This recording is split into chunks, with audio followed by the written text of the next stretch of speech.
हरे कृष्णा। भगवत गीता के 16वें अध्याय में आप सभी का स्वागत है। इस अध्याय का नाम है देव आसुरी साधन विभाग योग।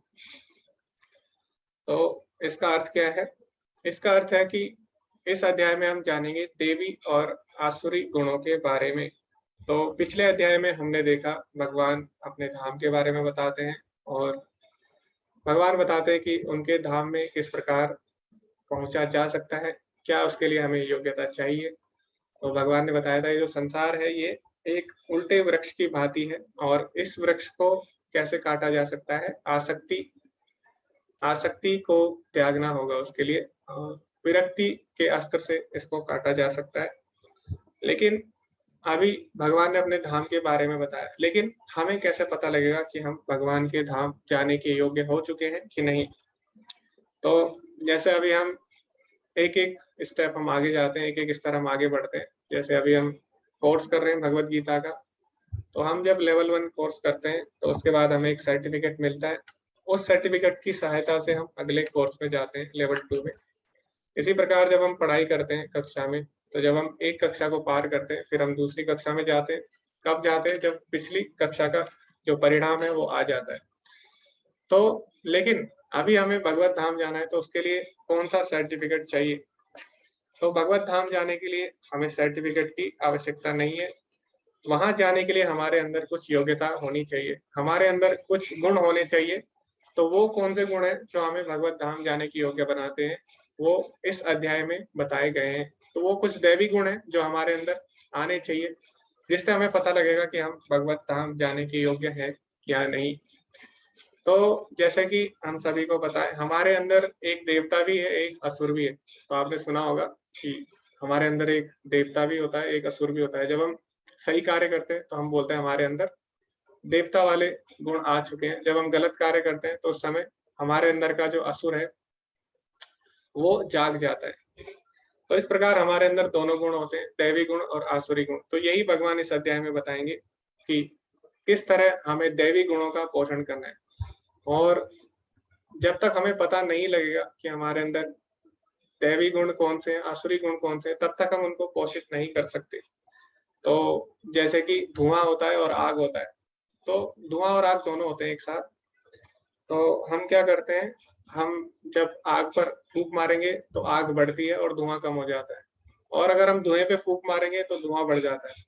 इसी प्रकार हमारे अंदर दैवी गुण भी है, आसुरी गुण है। तो हम जिस गुण को पोषण देंगे वही गुण हमारे अंदर बढ़ जाते हैं। अगर हम दैवी गुणों को पोषण देंगे तो हमारे अंदर दैवी गुण आ जाएंगे, जिससे आसुरी गुण अपने आप खत्म हो जाते हैं। और अगर हम आसुरी गुणों को पोषण देंगे तो हमारे अंदर के आसुरी गुण पोषित होंगे और वो बढ़ जाएंगे। तो जब तक हमें पता नहीं लगेगा दैवी गुण क्या है, तब तक हम उनको पोषित नहीं कर सकते। इसीलिए इस अध्याय में जानना बहुत ही आवश्यक है कि दैवी गुण क्या है और आसुरी गुण क्या है, किन गुणों को हमें अपनाना है, किन को हमें पोषित करना है और किन गुणों से हमें दूर रहना है। उसी के लिए यह अध्याय भगवान ने बोला है। तो सबसे पहले भगवान बताते हैं दैवी गुणों के बारे में कि हमारे अंदर जो अच्छे गुण है वो कौन से होने चाहिए। श्री भगवान उवाच अभयम सत्व शुद्धि ज्ञान योग्यावस्थिति दानम दमश्च यज्ञश्च स्वाध्यायस्तप आर्जवम् अहिंसा सत्यम क्रोध त्याग शांतिरपैशुनम दया भूतेशलोलुप्तम मार्दवम हीरचापलम तेजा क्षमा धृति शौचम अद्रोहो नातिमानिता भवन्ति संपदम दैवीम अभिजातस्य भारत। तो इसमें भगवान 26 दैवी गुणों के बारे में बताते हैं। एक एक करके हम सबकी चर्चा करते हैं। भगवान ने कहा, हे भरत पुत्र, निर्भयता, आत्मशुद्धि, आध्यात्मिक ज्ञान का अनुशीलन, दान, आत्म संयम, यज्ञ परायणता, वेदाध्ययन, तपस्या, सरलता, अहिंसा, सत्यता, क्रोध विहीनता, त्याग, शांति, शीघ्रान्वेषण में अरुचि, समस्त जीवों पर करुणा, लोभ विहीनता, भद्रता, लज्जा, संकल्प, तेज, क्षमा, धैर्य, पवित्रता, ईर्ष्या तथा सम्मान की अभिलाषा से मुक्ति, ये सारे दिव्य गुण हैं जो दैवी प्रकृति से संपन्न देव तुल्य पुरुषों में पाए जाते हैं। तो एक एक करके इनके बारे में चर्चा करते हैं। सबसे पहला गुण है निर्भयता। तो निर्भयता कब आती है? जब हमें पता लगता है कि भगवान हमारे परम हितैषी मित्र हैं। तो भगवान ने बताया था 5वें अध्याय के 29वें श्लोक में, सोर्दम सर्वभूतानाम, कि मैं सभी जीवों का परम हितैषी मित्र हूँ। तो जब हमें पता लगता है कि हमारा जो मित्र है कोई शक्तिशाली व्यक्ति है, तो हमारे अंदर अपने आप निर्भयता आ जाएगी। जैसा आपने देखा होगा कि अगर आपका मित्र कोई बड़ा अधिकारी है, मान लीजिए पुलिस में है, तो फिर क्या होगा, आपको अगर कोई परेशान करता है तो आप डरोगे नहीं। क्यों? क्योंकि आपको पता है कि आपका मित्र एक बड़ा अधिकारी है। इसी तरह हमें पता है कि सबसे शक्तिशाली कौन है इस संसार में? भगवान है। तो जब कोई भगवान से जुड़ जाता है और उसे पता लग जाता है कि भगवान उसके परम हितैषी मित्र हैं, तो फिर उसके जीवन में अपने आप शांति आ जाती है। वो बिल्कुल भी घबराता नहीं है किसी चीज़ से, और निर्भयता का गुण उसके अंदर अपने आप आ जाता है। फिर दूसरा गुण है जो है वो है आत्मशुद्धि। तो आत्मा की शुद्धि कैसे होती है? हरि नाम से। चेतो दर्पण मार्जनम। तो आत्मशुद्धि के लिए क्या करना होगा? हमें भगवान के नाम का जप करना होता है। उसके बाद है आध्यात्मिक ज्ञान का अनुशीलन। तो क्योंकि जो शास्त्र है वो भगवान की वाणी है, और भगवान की वाणी में कोई भी अंतर नहीं है। तो अर्जुन के सामने भगवान साक्षात रूप में थे, लेकिन हमारे सामने अभी भगवान शास्त्रों के रूप में, भगवत गीता के रूप में। तो हमें अगर भगवान से जुड़ना है तो हम कैसे जुड़ सकते हैं? अभी शास्त्रों के द्वारा। तो जो भगवान के भक्त होते हैं उनके अंदर क्या दैवी गुण होता है? वो हमेशा शास्त्रों का अध्ययन करते हैं, आध्यात्मिक ज्ञान का अनुशीलन करते हैं। और अगला गुण है दान। तो दान देना। दान क्या समझ कर देते हैं? कि सब चीज भगवान की, ईशावास्यम इदम सर्वम, और सभी चीजें भगवान की सेवा में लगनी चाहिए। और उसके बाद है आत्म संयम। तो आत्म संयम कैसे आता है? आत्म संयम आता है जब हम अपनी सारी इंद्रियों को भगवान की सेवा में लगाते हैं, तो अपने आप हमारी इंद्रियां संयमित हो जाती है।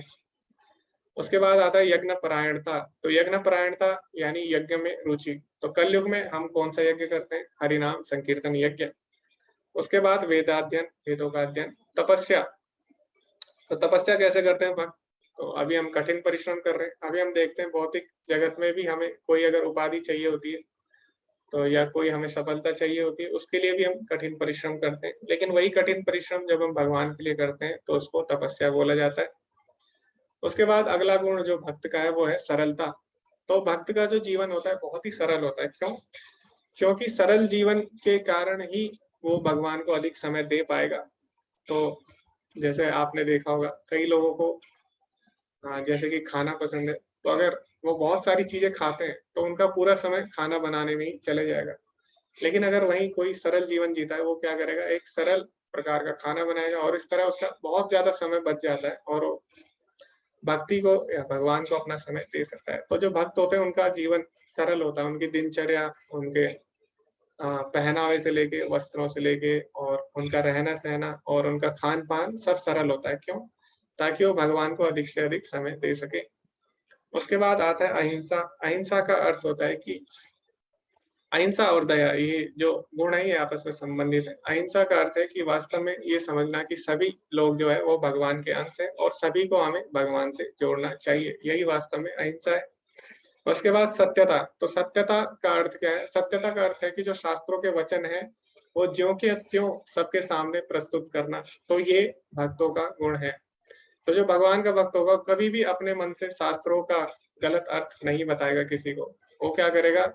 जो गुरु शिष्य परंपरा में जो चला आ रहा है वास्तविक अर्थ, जो शास्त्रों का, वही दूसरों तक पहुंचाएगा। वो अपने मनोधर्म से दूसरों को गलत अर्थ नहीं बताता। तो सत्यता का अर्थ है शास्त्रों के वचनों को यथारूप प्रस्तुत करना। उसके बाद है क्रोध विहीनता। तो जो भगवान के भक्त होते हैं उनमें क्रोध की जो भावना है बिल्कुल भी नहीं आती। जैसे हमने देखा कि अम्बरीश महाराज थे। अम्बरीश महाराज को जब दुर्वासा ऋषि मारने वाले थे तो भगवान ने उनकी रक्षा की, लेकिन फिर भी अम्बरीश महाराज क्रोधित नहीं हुए। अभी यहाँ पे जैसे अर्जुन है, अर्जुन पे भी इतना अत्याचार हुआ पांडवों पे, लेकिन अर्जुन अभी भी उसके अंदर दया की भावना है, अभी भी वो क्रोध विहीन है। तो भक्तों को कभी क्रोध नहीं आता। लेकिन कभी कभी ऐसी परिस्थिति आ जाती है जिसमें भक्तों को क्रोध आता है, लेकिन कब आता है? वो अपनी इच्छा के लिए या फिर अपनी इंद्रिय तृप्ति के लिए नहीं आता। भक्तों को क्रोध आ सकता है भगवान की सेवा के लिए। जैसे कि उदाहरण के लिए हनुमान जी है। तो हनुमान जी को जब क्रोध आया तो उन्होंने क्या किया? लंका को जला दिया। लेकिन हनुमान जी को क्रोध क्यों आया? हनुमान जी को इसलिए क्रोध नहीं आया कि उनकी कोई इच्छा पूरी नहीं हुई। उनको क्रोध आया भगवान की सेवा पूरी नहीं हुई इसलिए। तो उन्होंने क्या किया? भगवान के लिए उनको क्रोध आया। इस तरह भक्तों को भी क्रोध आ सकता है, लेकिन वो भगवान की सेवा में, वो क्रोध का उपयोग भी भगवान की सेवा में करते हैं। उसके बाद आता है त्याग। तो त्याग का अर्थ ये नहीं है कि सब चीज त्याग देना और एकांत में चले जाना। त्याग का अर्थ है कि सारी चीजें भगवान की सेवा में लगाना, क्योंकि सारी चीजें भगवान की है इसीलिए उनको भगवान की सेवा में लगाना, ये वास्तविक त्याग है। उसके बाद है शांति। तो शांति के लिए हमने 3 चीजें बताई थी 5वें अध्याय में। सबसे पहला क्या है?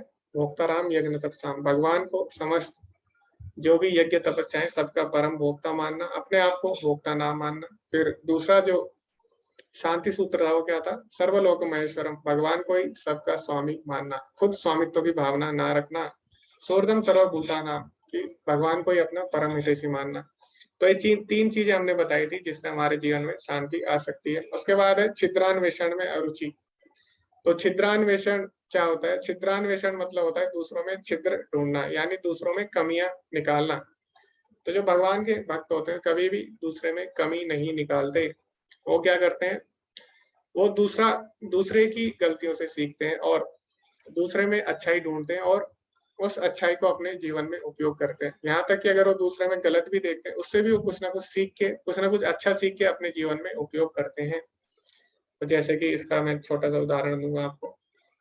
जैसे कि एक भक्त था, वो क्या करता था, उसको भगवान का नाम लेने में शर्म आती थी सबके सामने। जैसे कि आपने देखा होगा, अभी भी आप जाएंगे कहीं, आप जाते हैं तो आपको भक्त लोग मिल जाते हैं भगवान का नाम लेते हुए, चैंटिंग करते हुए। तो लेकिन कई लोग वो नहीं कर पाते क्योंकि उनको लगता है कि ये करना सही नहीं है, उनको शर्म आती है। तो एक बार एक भक्त ऐसी था, उसको भगवान का नाम लेने में शर्म आती थी और सोचता था कि सबके सामने मैं कैसे नाम लूंगा। तो उसको उसको सही नहीं लगता था। लेकिन तभी क्या किया, उसने देखा कि एक जगह वो गया घूमने, तो वहां पे पब्लिक प्लेस था, वहां पे लिखा था कि ये कार्य करना गलत है, लेकिन वहां पे कुछ लोग गलत कार्य कर रहे थे। तो भक्त ने देखा कि कुछ लोग गलत कार्य कर रहे हैं। आपने देखा होगा आजकल लोग खुले में पब्लिक में गलत कार्य करते हैं। जैसे कि पब्लिक में लिखा रहता है नशा करना मना है, यहाँ पे धूम्रपान करना, लेकिन फिर भी लोग करते हैं। तो उसको यही लगा कि जब यहाँ पे लिखा है गलत कार्य करना मना है, ये लोग गलत कार्य कर रहे हैं खुलेआम सबके सामने, जबकि इनको करना नहीं चाहिए, तो फिर हम तो अच्छा कार्य कर रहे हैं, भगवान का नाम ले रहे हैं, तो फिर हमें क्यों इसमें पीछे रहना चाहिए? यहाँ पे तो लिखा भी नहीं है कि भगवान का नाम लेना मना है। ऐसे कहीं पे लिखा नहीं रहता ना भगवान का नाम लेना मना है, तो फिर इसमें क्यों शर्माना? तो इस प्रकार जो भक्त होते हैं वो दूसरों से सीख लेते हैं। अगर कोई गलत कार्य भी कर रहा है उससे वो कुछ ना कुछ अच्छा ही सीख के अपने जीवन में अपना लेते हैं।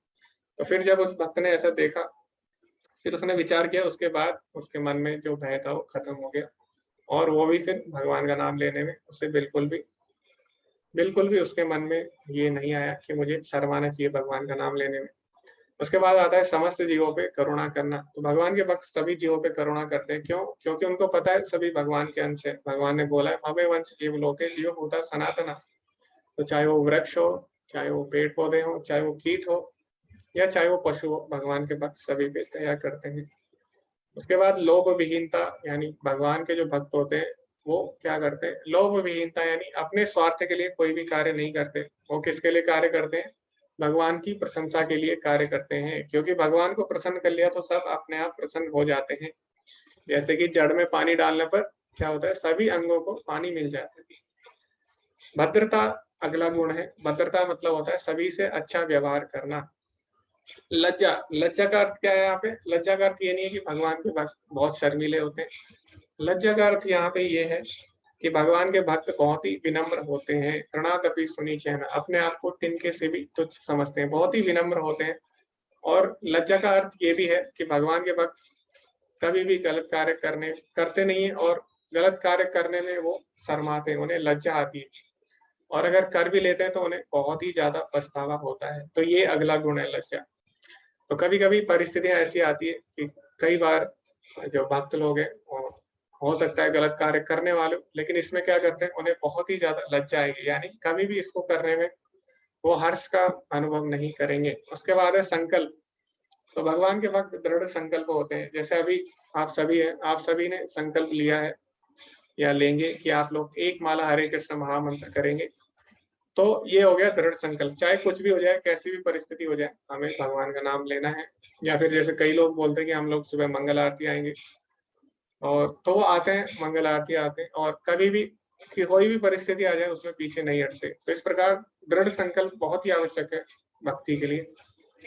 उसके बाद जो अगला गुण है तेज। तो इसमें बताया गया चापलम। चापलम मतलब होता है तेज, चतुर। तो भगवान के भक्त चतुर होते हैं और भक्ति के लिए उन्हें चतुर होना पड़ेगा। क्योंकि अगर हम देखें सांसारिक कार्य है, अगर हमें सांसारिक कार्य भी करना होता है तो उसमें हम बहुत ज्यादा अपना दिमाग लगाते हैं। अगर एक तरीके से नहीं होता तो हम दूसरा तरीका ढूंढ लेते हैं उसको करने का।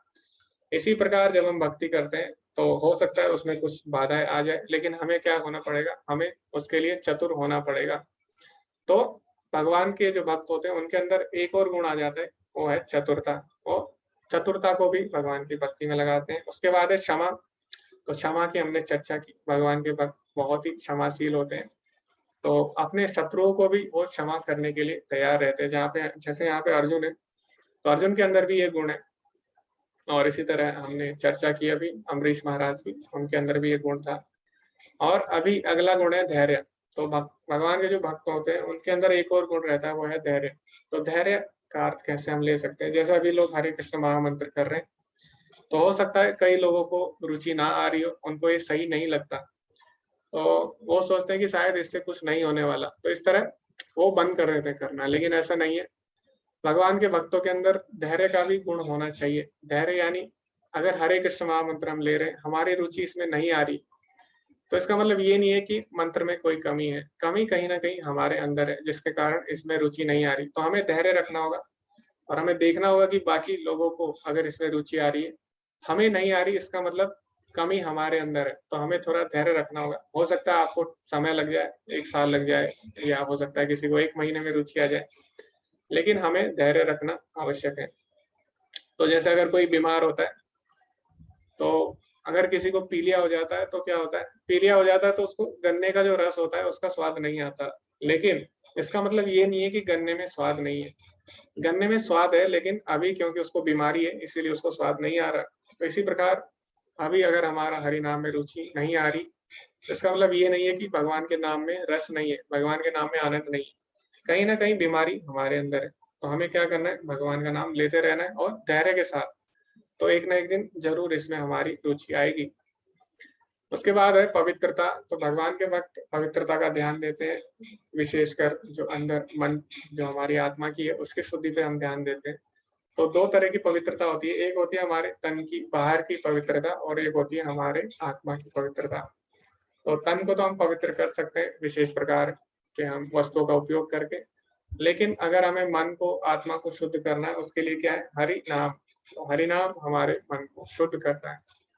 उसके बाद है ईर्ष्या तथा सम्मान की अभिलाषा से मुक्ति। तो भगवान के भक्त किसी से भी ईर्ष्या नहीं करते और वो कभी भी सम्मान के भाव के लिए कोई कार्य नहीं करते कि मेरे को सम्मान इसमें मिले। तो भगवान बोलते हैं ये सारे दिव्य गुण है जो दैवी प्रकृति से संपन्न देव तुल्य पुरुषों में पाए जाते हैं। प्रभुपाद जी इसमें क्या बोलते हैं, छंद 16.1 यानी 16वें अध्याय के पहले से तीसरे श्लोक में उल्लेखित सभी 26 गुण परालौकिक है। परालौकिक मतलब जो इस संसार से ऊपर के जो लोग हैं, यानी जो भगवान के धाम में लोग हैं, उनमें पाए जाते हैं। वर्णाश्रम धर्म के अनुसार इनका आचरण होना चाहिए। उन्हें सामाजिक और व्यावसायिक की विभिन्न स्थितियों के अनुसार विकसित किया जाना चाहिए। उद्देश्य यह है कि भले ही भौतिक स्थितियां दयनीय हो, यदि इन गुणों का अभ्यास पुरुषों के सभी वर्गों द्वारा किया जाता है तो धीरे धीरे पारलौकिक बोध के उच्चतम मंच तक उठना संभव है। तो प्रभुपाद जी बोल रहे हैं कि हो सकता है किसी के अंदर ये सारे गुण ना हो, लेकिन हमें क्या करना चाहिए, हमें प्रयास करना चाहिए कि धीरे धीरे ये सारे गुण हम तक आए। उसके लिए क्या होता था, पहले वर्णाश्रम धर्म बनाया गया था। तो वर्णाश्रम धर्म में इसकी शिक्षा दी जाती थी, इसकी ट्रेनिंग दी जाती थी कि कैसे धीरे धीरे हमारे अंदर दैवी गुण विकसित किए जाएं। अभी भगवान बताएंगे आसुरी गुणों के बारे में। तो सबसे पहले दैवी गुणों के बारे में हमने देखा कि कौन से गुण हमारे अंदर होने चाहिए, लेकिन हमें साथ ही साथ ये भी पता होने चाहिए कि कौन से गुण हमारे अंदर नहीं होने चाहिए। तो जैसे हमें पता है कि कौन सा रास्ता सही है, लेकिन हमें ये भी पता होना चाहिए कौन सा रास्ता गलत है। तो अभी भगवान आसुरी गुणों के बारे में बताएंगे। तो भगवान इसमें बोलते हैं दम्भो दर्पो अभिमानश्च क्रोधा पौरुषमेव च अज्ञानम चाभिजातस्य पार्थ संपदम आसुरीम। हे प्रतापुत्र, दम्भ, दर्प, अभिमान, क्रोध, कठोरता तथा अज्ञान ये सारे आसुरी स्वभाव वालों के गुण हैं। संपदम आसुरीम यानी आसुरी लोगों की संपदा है। तो सबसे पहले हम चर्चा करेंगे दम्भ क्या है, दर्प क्या है। तो दम्भ और दर्प दोनों एक तरह से अहंकार है। तो दंभ में क्या होता है, दंभ में व्यक्ति सोचता है कि व्यक्ति को अहंकार उस वस्तु पे होता है जो उसके पास है ही नहीं, यानी जो वो है ही नहीं उस चीज पे उसे अहंकार होता है। तो उदाहरण के लिए जैसे रावण है, हिरण्यकश्यप है, ये अपने आप को भगवान मानते हैं और इन्हें बहुत ज्यादा अहंकार है इस पे, लेकिन वास्तव में ये लोग भगवान है नहीं। तो दंभ का अर्थ होता है उस चीज को लेके अहंकार करना जो हमारे पास है ही नहीं। तो जैसे इसमें आ गया रावण, हिरण्यकश्यप। दर्प का अर्थ होता है उस चीज पे अहंकार करना जो हमारे पास है। तो जो बहुत सारे अधिकतर लोग हैं उनको इसी के कारण अहंकार होता है, दर्प। तो इसमें कौन आ गया, इसमें आ गया जो लोग अच्छे कुल में जो जन्म लेते हैं, धनवान कुल में, या फिर जिनकी अच्छी उपाधि है, जो अच्छे पद पर कार्य कर रहे हैं, ऊंचे पद पर कार्य कर रहे हैं। तो ये अपने जन्म के कारण, अपने ऐश्वर्य के कारण, अपनी संपदा के कारण, अपने पद के कारण जो अहंकार आता है उसको दर्प बोला जाता है। जैसे इंद्र है, तो हमने देखा अभी गोवर्धन लीला में इंद्र को अपनी उपाधि, अपने पद के कारण उनको अहंकार आ जाता है कि कोई मेरे से बड़ा कैसे हो सकता है। इसी प्रकार ब्रह्म विमोहन लीला में ब्रह्मा जी भी ये बोलते हैं कि मैं तो ब्रह्मा हूँ, तो मेरे को कैसे नहीं पता होगा कि भगवान कौन है। तो अपने पद के कारण, अपने ऐश्वर्य के कारण, अपने जन्म के कारण जिसके अंदर अहंकार जो रहता है उसे दर्प बोला जाता है। इसी तरह अभिमान। तो अभिमान का अर्थ क्या है, अभिमान का अर्थ है प्रशंसा की अपेक्षा करना, यानी इसीलिए कार्य करना ताकि लोग मेरी प्रशंसा करें। तो जैसे कि हमने देखा, तो आसुरी गुण है। तो जैसे कि जो प्रजापति दक्ष थे, वो चाहते थे कि सभी उनका सम्मान करें, यहाँ तक कि जब शिव जी भी आते हैं उनके पास, तो प्रजापति दक्ष सोचते हैं कि शिव जी को मेरा सम्मान करना चाहिए। तो ये सब आसुरी गुण है। तो ऐसे ही प्रजापति दक्ष ने सोचा, तो लेकिन उनका बाद में नाश कर दिया इसी गुण ने। तो इस प्रकार ये आसुरी गुण है, ये सोचना कि हर कोई मेरा सम्मान करे। उसके बाद अगला गुण है क्रोध करना। तो क्रोध जो है आसुरी स्वभाव के व्यक्ति है, उनका एक और गुण है। उसके बाद है कठोरता। कठोरता का अर्थ क्या है, कठोरता का अर्थ है सबको कटु वचन बोलना। तो जैसे आपने देखा होगा आजकल बहुत सारे लोग हैं, वो क्या करते हैं, और किसी को कोई भी बात करते हैं तो बिना कटु वचन बोले, बिना गलत वाक्य बोले, उनका जो शब्द है, उनका जो वाक्य है वो पूरा नहीं होता। तो ये आसुरी गुण है। तो जैसे कि शिशुपाल थे, और शिशुपाल ने क्या किया, शिशुपाल ने बहुत सारे कटु वचन बोले भगवान को। तो ये सब आसुरी गुण है। उसके बाद अज्ञान। ये सारे आसुरी स्वभाव वालों के गुण हैं। अभी भगवान आगे बताएंगे कि इन गुणों वाले जो व्यक्ति होते हैं, आसुरी या दैवी गुणों वाले व्यक्ति, उनका क्या होता है। दैवी संपद विमोक्षाय निबंधाय मासुरी मता मासुचा संपदम दैवीम अभिजातो असि पांडवा। दिव्य गुण मोक्ष के लिए अनुकूल है और आसुरी गुण बंधन दिलाने के लिए। हे पांडुपुत्र, तुम चिंता मत करो, क्योंकि तुम दैवी गुणों से युक्त होकर जन्मे हो। अभी जैसे कि हमने पहले भी चर्चा की अध्याय आरंभ होने से पहले, कि अगर हमें भगवत धाम जाना है, भगवान का धाम अगर हमें जाना है, तो हमें कैसे पता लगेगा। तो भगवान बोले दैवी गुण जिसके अंदर होंगे वो मोक्ष के योग्य हैं, जिसके अंदर आसुरी गुण है वो इसी धराधाम पर रहने के योग्य हैं। लेकिन भगवान ने एक और बात बोली है, उस पर हम अभी चर्चा करेंगे। लेकिन भगवान बोले अर्जुन को कि तुम्हें चिंता की आवश्यकता नहीं है, क्योंकि तुम दैवी गुणों से युक्त होकर जन्मे हो। तो ऐसा कैसे हो सकता है कि कोई पहले से ही दैवी गुणों से युक्त होकर जन्मा है। और भगवान अर्जुन को ये बात क्यों बोल रहे हैं, क्योंकि ऐसा तो है नहीं कि सारे लोग दैवी गुणों के साथ जन्म लेते हैं। तो भगवान ने अर्जुन को ये बात क्यों बोली कि तुम दैवी गुणों से होकर जन्मे हो। क्या जन्म से हमारे गुण, क्या जन्म से पहले ही निर्धारित होते हैं, क्या ऐसा होता है। तो आप इस पे अपनी राय दे सकते हैं, हैंड रेज कर सकते हैं कि भगवान ने अर्जुन को ऐसा क्यों बोला कि तुम दैवी गुणों से युक्त होकर जन्मे हो।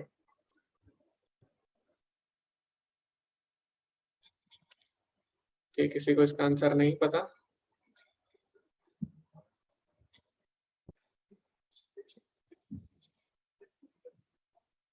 ओके, किसी को भी नहीं पता इसका आंसर कि अर्जुन को ऐसा क्यों बोला भगवान ने, तुम दैवी गुणों से होकर जन्मे हो। ओके, हरे कृष्णा सुधीर प्रभु जी। गुरु जी, ये जो अर्जुन जीवन में जो रह रहा था भौतिक युग में, तो वो बिल्कुल दैवी गुण के जैसे ही वो कार्य कर रहा था। और ये बात सत्य है कि पूर्व जन्म के किए हुए कार्यों से ही उन्हीं के अनुरूप हमें ये इस समय भोगना पड़ता है। ओके तो जी। उसी कारण से उन्होंने पहले ही कह दिया उसको देखते हुए कि तुम दैवी गुणों से, क्योंकि उसने कौरवों को भी क्षमा कर दिया था। वो राज्य भी नहीं चाह रहा था। वो तो जब कृष्ण जी ने कहा, फोर्स किया, प्रेस किया, तब वो उसमें हुआ, मोह मोह से भी हटा। मतलब वो उससे कहा जी कि तुम अपना कर्तव्य करो। जी जी जी जी प्रभु तो जी, धन्यवाद। जी, जी जी जी। ओके, अभी ये जो प्रश्न है इसका उत्तर पूरा नहीं हुआ है। हरे कृष्णा पूनम माता जी।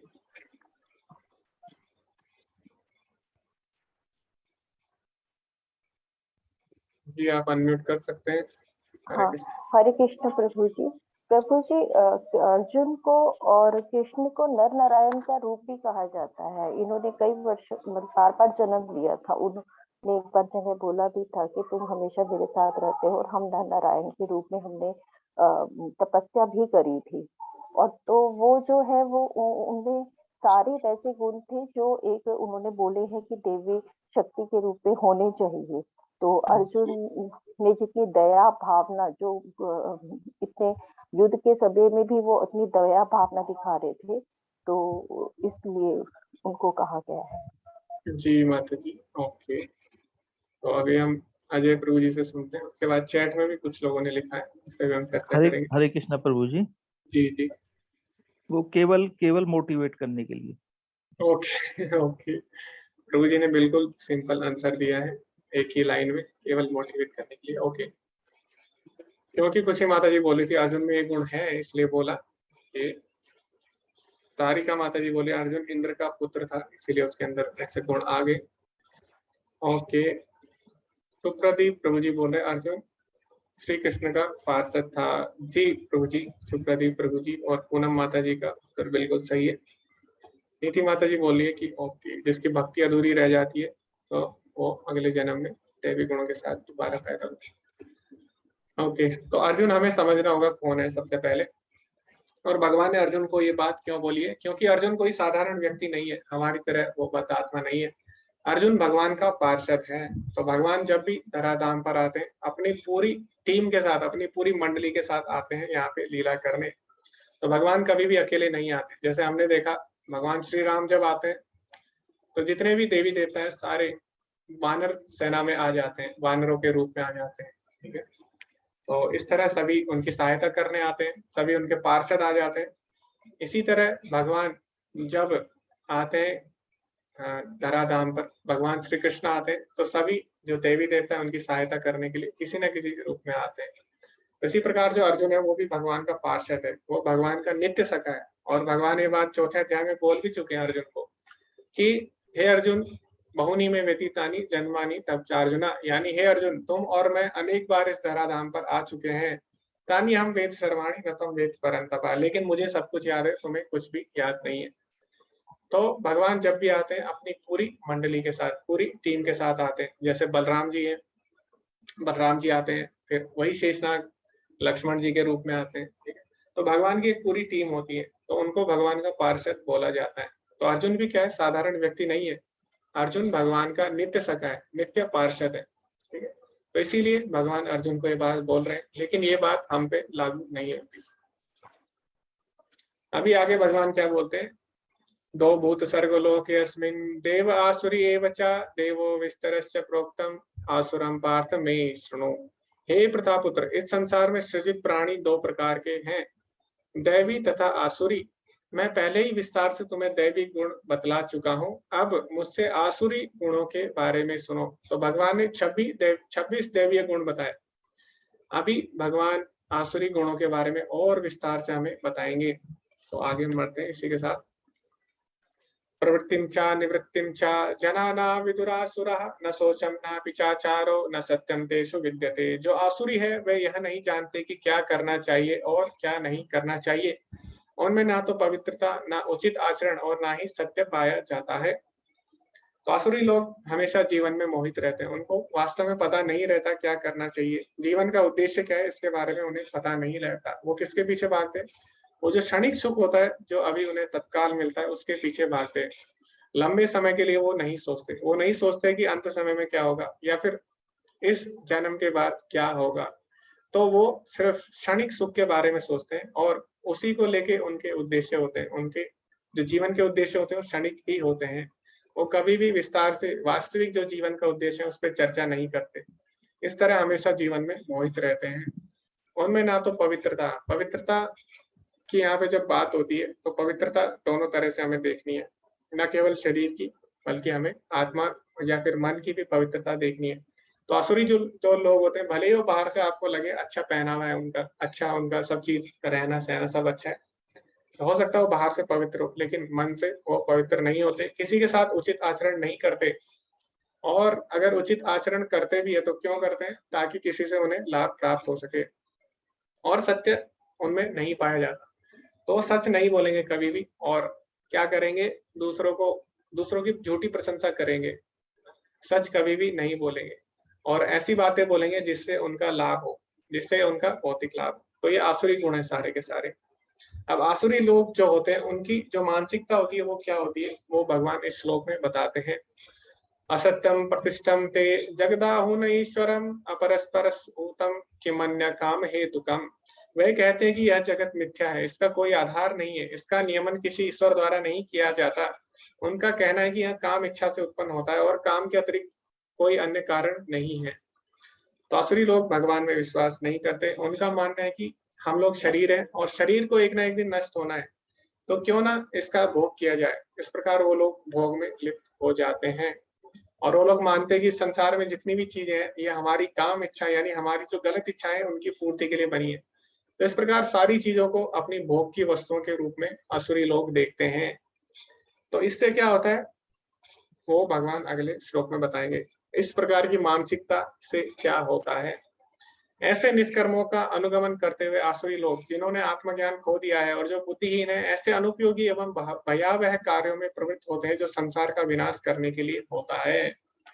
अब जो आसुरी लोग हैं उनके अंदर भोग की प्रवृत्ति रहती है, उनके अंदर आसुरी गुण रहते हैं, तो इससे ना केवल उनका नाश होता है बल्कि भगवान यहाँ पे बोले संसार का विनाश करने के लिए होता है। यानी उनके जो कार्य होते हैं वो ना केवल उनका नुकसान करेंगे बल्कि पूरे संसार का नाश करेंगे। तो इसका हम उदाहरण अभी देख सकते हैं अपने जीवन में ही। जैसे अभी क्या है, अभी बहुत लोग हैं जो भगवान में नहीं मानते और उनका मानना ये है कि हमें क्या करना चाहिए, जैसे अभी भगवान ने बताया कि इसमें कोई भी ईश्वर नहीं है और हमें क्या करना चाहिए, जो भी चीजें संसार की हमारे भोग के लिए बनी है और हमें इसका भोग करना चाहिए। तो आजकल हम देखते हैं कि हम लोग सोचते हैं कि भौतिक शिक्षा ही सब कुछ है और उसमें तरक्की करना ही जीवन का उद्देश्य है। तो कई लोग भौतिक शिक्षा में बहुत ही आगे होते हैं और उनको लगता है कि ऐसा करके हम खुश रहेंगे, पूरा संसार खुश हो जाएगा, लेकिन ऐसा नहीं हो रहा। क्योंकि हम लोग देख रहे हैं भौतिक शिक्षा आजकल सभी लोग पढ़ रहे हैं, सभी लोग अच्छा पढ़ रहे हैं, भौतिक शिक्षा ग्रहण कर रहे हैं। तो फिर अगर ऐसा है तो सबको खुश होना चाहिए था, सभी लोग प्रसन्न होने चाहिए थे, लेकिन उल्टा हो रहा है। जितना जितना हम भौतिक शिक्षा ले रहे हैं उतना हम देख रहे हैं कि संसार में जो समस्याएं हैं और अधिक बढ़ती जा रही है। तो ऐसा क्यों हो रहा है? ऐसा इसलिए हो रहा है क्योंकि जो भौतिक शिक्षा है वो भी आवश्यक तो है, लेकिन उससे जो हमारे अंदर की आसुरी प्रवृत्ति है उसका नाश नहीं हो रहा। तो चाहे भले ही कोई बड़ा वैज्ञानिक भी अगर बन जाता है, लेकिन अभी भी उसके अंदर अगर लोभ है, उसके अंदर अगर काम है, क्रोध है, ये सारे अगर उसके अंदर आसुरी गुण है, तो क्या करेगा वो? भले ही वो कितना भी पढ़ ले वो गलत कार्य ही करेगा, ऐसे कार्य ही करेगा जो उसके लिए सही हो। और उससे क्या होगा? उससे हो सकता है कि वो जगत का विनाश, जगत का गलत भी कर दे। तो जैसे आजकल हो रहा है, आजकल बहुत सारी चीजें ऐसे हो रही है, जैसे कि प्रदूषण हो रहा है और बहुत सारी चीजें, जनसंख्या वृद्धि होगी और आजकल युद्ध भी चल रहे हैं कई देशों में।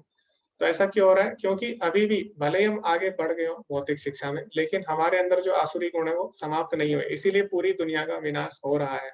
तो भगवान इसमें यही बोल रहे हैं कि जो आसुरी गुणों वाले व्यक्ति होते हैं वो ना केवल अपना नुकसान करते हैं बल्कि पूरे संसार का भी विनाश करते हैं। तो इसीलिए आध्यात्मिक शिक्षा बहुत ही आवश्यक है। तो ऐसा नहीं है केवल भौतिक शिक्षा, दोनों शिक्षा आवश्यक है, भौतिक भी और आध्यात्मिक शिक्षा भी। क्योंकि भौतिक शिक्षा से हम भौतिक जो कार्य करेंगे, लेकिन भौतिक कार्य क्यों करने? अगर हम अपनी इंद्रिय तृप्ति के लिए करेंगे तो उससे हमारा तो नुकसान है ही, लेकिन पूरे संसार का भी नाश होता है। अब आगे क्या होता है? कभी न संतुष्ट होने वाले, काम का आश्रय लेकर तथा गर्व के मत एवं मिथ्या प्रतिष्ठा में डूबे हुए आसुरी लोग इस तरह मोहग्रस्त होकर सदैव क्षण भंगुर वस्तुओं के द्वारा अपवित्र कर्म का व्रत लिए रहते हैं। उनका विश्वास है कि इंद्रियों की तुष्टि ही मानव सभ्यता की मूल आवश्यकता है। इस प्रकार मरण काल तक उनको अपार चिंता होती रहती है। वे लाखों इच्छाओं के जाल में बंधकर तथा काम और क्रोध में लीन होकर इंद्रिय तृप्ति के लिए अवैध ढंग से धन संग्रह करते हैं। तो यहाँ पे बताया गया है कि असुरी लोग अपवित्र कर्म का व्रत लिए रहते हैं। व्रत लिए रहते हैं मतलब वो अपने मन में ठान लेते हैं कि हम नहीं सुधरेंगे। तो आप उन्हें कितना भी समझा लो, वो व्रत लेके रहते हैं कि हम बिल्कुल भी नहीं सुधरेंगे। जैसे आप देख सकते हैं उदाहरण के लिए भगवान श्री कृष्ण अनेक बार कौरवों के पास जाते हैं शांति समझौते के लिए, लेकिन वो लोग नहीं मानते। क्यों? क्योंकि उन्होंने व्रत लिया था कि हम लोग गलत कार्य करके रहेंगे। तो जो असुरी लोग हैं वो गलत कार्य में दृढ़ निश्चय ले लेते हैं। जैसे रावण को भी कितनी बार समझाया गया।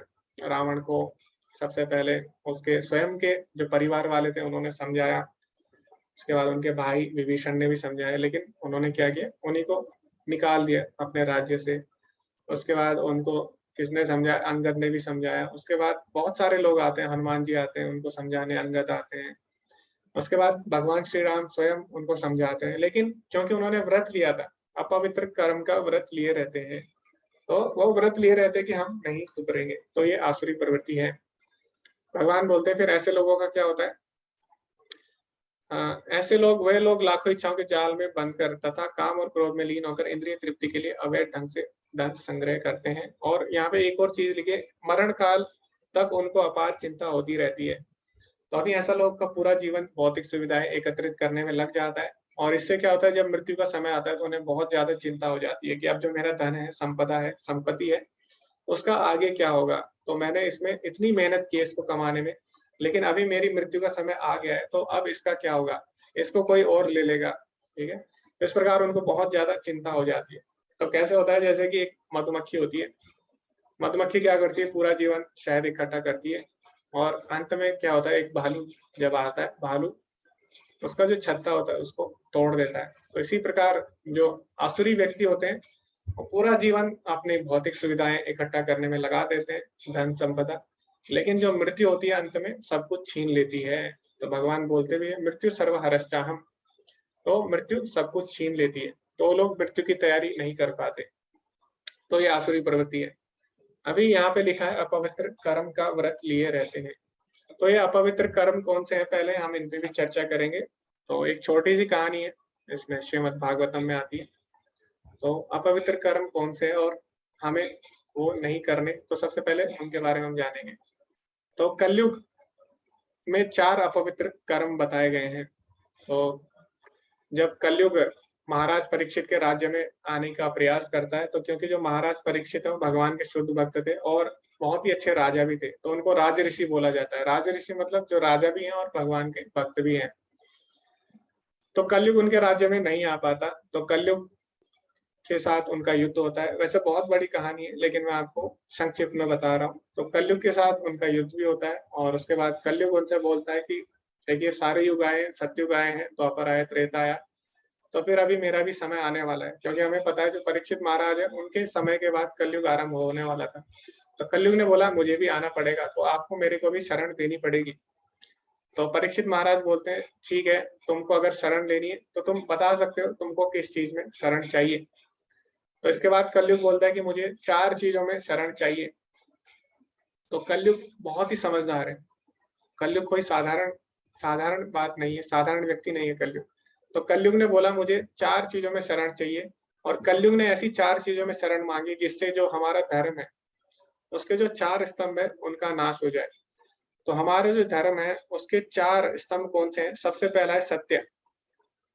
तो कलयुग ने बोला मैं वहां वास करूंगा जहां पे लोग जुआ खेल रहे होंगे। तो जब हम जुआ खेल रहे हैं उससे हमारा जो सत्य है उसका नाश हो जाता है। तो कलयुग ने धर्म का जो पहला स्तंभ था उसका नाश कर दिया, सत्य का। अभी जो दूसरा स्तंभ है हमारे धर्म का वो है शौच, यानी पवित्रता। तो कलयुग ने बोला मैं दूसरी जगह वहां पे वास करूंगा जहां पे अपवित्रता होगी, यानी जहां पे अवैध संबंध होंगे। अवैध संबंध मतलब जैसे पुरुष या स्त्री का अपने पति या पत्नी के अलावा किसी और से संबंध, उसको अवैध संबंध बोला जाता है। तो जहाँ पे अवैध संबंध होंगे मैं वहां पे वास करूंगा। तो जो धर्म का हमारा दूसरा स्तंभ था वो था शौच, यानी पवित्रता, उसका भी नाश करने को कलयुग तैयार हो गया। अभी कलयुग ने तीसरा स्तंभ भी चुना धर्म का, वो था दया। तो कलयुग ने बोला मैं वहां पे वास करूंगा जहाँ पे क्या हो रहा होगा, जहाँ पे मांसाहार हो रहा होगा। ठीक है? तो जहाँ पे मांसाहार हो रहा होगा वहां पे क्या होती है, दया खत्म हो जाती है। तो इस प्रकार धर्म के तीसरे स्तंभ को भी कलयुग ने घेर लिया। अभी धर्म का चौथा स्तंभ है तप, यानी तपस्या। तो कलयुग ने बोला मैं वहां पे वास करूंगा जहाँ पे लोग नशा कर रहे होंगे। तो जो कोई व्यक्ति नशा कर रहा है तो वो तपस्या नहीं कर सकता। तो इस प्रकार जो कलयुग है उसने धर्म के जो चार स्तंभ है, सत्य, सोच, दया और तप, चारों पे आक्रमण कर दिया। तो कलयुग वहां वास करता है जहाँ पे चार चीजें होती है। तो अगर आपको देखना है अभी कि कलयुग कहाँ तक फैल चुका है, तो जहाँ पे चार चीजें हो रही है वहां पे कलयुग का वास है। तो आप अपने आसपास देख सकते हैं, जहाँ पे अवैध संबंध हो रहे हैं, जहाँ पे जुआ खेल रहे हैं लोग, जहाँ पे लोग नशा कर रहे हैं और जहाँ पे मांसाहार कर रहे हैं। तो अगर हम देखें एक तरह से तो कलयुग लगभग हर जगह फैल चुका है, क्योंकि ये जो चार चीजें ये आजकल बहुत ही साधारण हो गई है और ये चार चीजें लगभग हर जगह हो रही है। तो इससे ये पता लगता है कि कलयुग हर जगह फैल चुका है। तो कलयुग की बुद्धि जो है बहुत तेज है। कलयुग ने धर्म के चारों स्तर जो स्तंभ है उनको घेर लिया। लेकिन कलयुग से भी ज्यादा बुद्धिमान कौन है? कलयुग से ज्यादा बुद्धिमान है भगवान स्वयं। तो भगवान ने भी बोला ठीक है तुमने चारों स्तंभ घेर लिए, लेकिन भगवान ने क्या किया? भगवान ने जो हमारी विधि थी कलयुग में भगवान से जुड़ने की उसको आसान कर दिया। क्योंकि भगवान को पता था कि कलयुग में क्योंकि ये चार चीजें होंगी तो लोग भगवान से नहीं जुड़ पाएंगे। ओके, शायद मेरी आवाज सही से नहीं आ रही है। ओके, तो मैं एक मिनट नेटवर्क चेंज करता हूँ। हरे कृष्णा, आपको मेरी आवाज सही से आ रही है? आप चैट में लिख सकते हैं।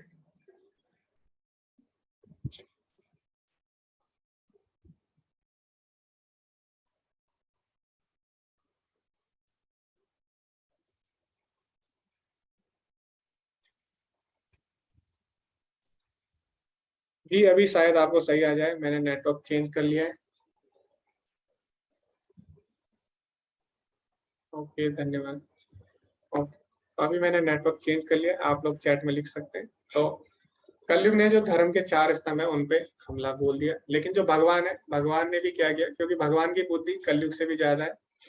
तो भगवान ने बोला ठीक है, कलयुग में कलयुग का वास हो जाएगा इन चार चीजों में, जिसके कारण भगवान से जुड़ना बहुत ही कठिन हो जाएगा।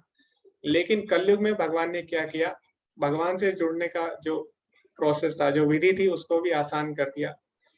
तो परीक्षित महाराज पूछते हैं सुखदेव गोस्वामी से कि कलयुग हर जगह फैल जाएगा, हर जगह चार जो अपवित्र कर्म है, जो गलत चीजें होंगी, तो फिर किस तरह लोग भगवान से जुड़ेंगे, यानी कलयुग के जीवों का उद्धार कैसे होगा, क्योंकि ये चार चीजें तो हर जगह हो रही है। तो जो सुखदेव गोस्वामी है वो बोलते हैं कि कलयुग में भले ही लाखों बुराइयां हो, कलयुग में भले ही लाखों दोष हो, लेकिन कलयुग में एक सही बात है, कलयुग के अंदर एक अच्छा गुण है। वो क्या है? कलयुग में जो केवल भगवान का नाम लेगा, केवल भगवान का नाम लेने से ही उसका उद्धार हो जाएगा। तो अभी कलयुग में हमें बड़ी बड़ी तपस्या हम नहीं कर सकते, हम बड़े बड़े यज्ञ नहीं कर सकते। तो कलयुग में हम ज्यादा देर ध्यान भी नहीं कर सकते, ध्यान की अवस्था में भी नहीं बैठ सकते। तो कलयुग के जीवों का उद्धार के लिए भगवान ने जो विधि है उसको बहुत ही आसान कर दिया। वो क्या है? हरे कृष्ण कृष्ण कृष्ण हरे हरे, हरे राम राम राम हरे हरे, इति षोडशक नाम नाम कलि कल्मष नाशनम, सर्ववेदेषु दृश्यते न तत्परतर उपाय। तो ये जो मंत्र है ये कलयुग में कल्मशों का नाश करने वाला है। और ब्रह्मा जी बोल रहे हैं सारे वेद मैंने छान मारे, इसके अलावा कोई भी उपाय नहीं है। तो कलयुग में अगर हमें इन चार चीजों से बचना है और अगर हमें भगवत प्राप्ति करनी है तो हमें क्या करना होगा? केवल भगवान का नाम लेना होगा। तो ये हम इस युग में कर सकते हैं, ये भगवान की विशेष कृपा है। अभी भगवान आगे बताते हैं आसुरी लोगों के बारे में कि आसुरी व्यक्ति सोचता है आज मेरे पास इतना धन है और अपनी योजनाओं से मैं और अधिक धन कमाऊंगा। इस समय मेरे पास इतना है किंतु भविष्य में यह बढ़कर और अधिक हो जाएगा। तो आसुरी लोग हमेशा सोचते हैं कि आज मेरे पास इतना धन है, मैं इसको कैसे डबल करूं।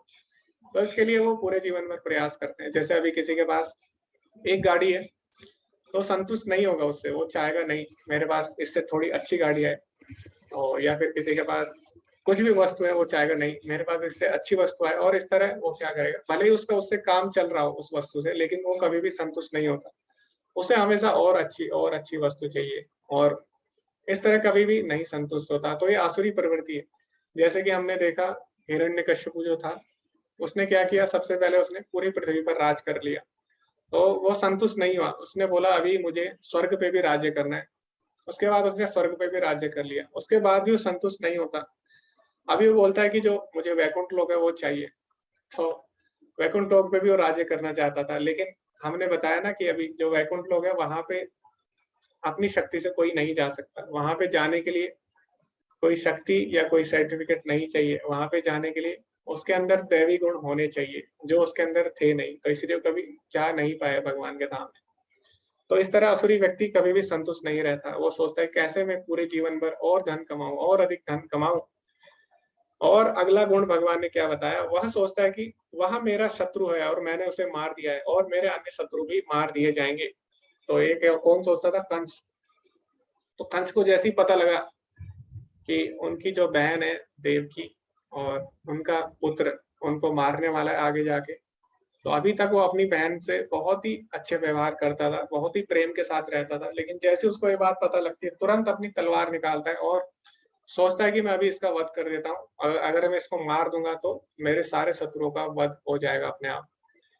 और इस तरह वो हम देखते हैं कि पूरा जीवन उसका इसी में चले जाता है कि किस तरह कृष्ण को मारा जाए। तो ये सब आसुरी प्रवृत्ति है, ये सोचना कि वो मेरा शत्रु है, उसको मैं खत्म कर दूंगा, वो भी मेरा शत्रु है, उसको भी मैं मार दूंगा, इस तरह मैं आनंद से रहूंगा। तो आसुरी लोगों की का सारा जीवन इसी योजना में बीत जाता है।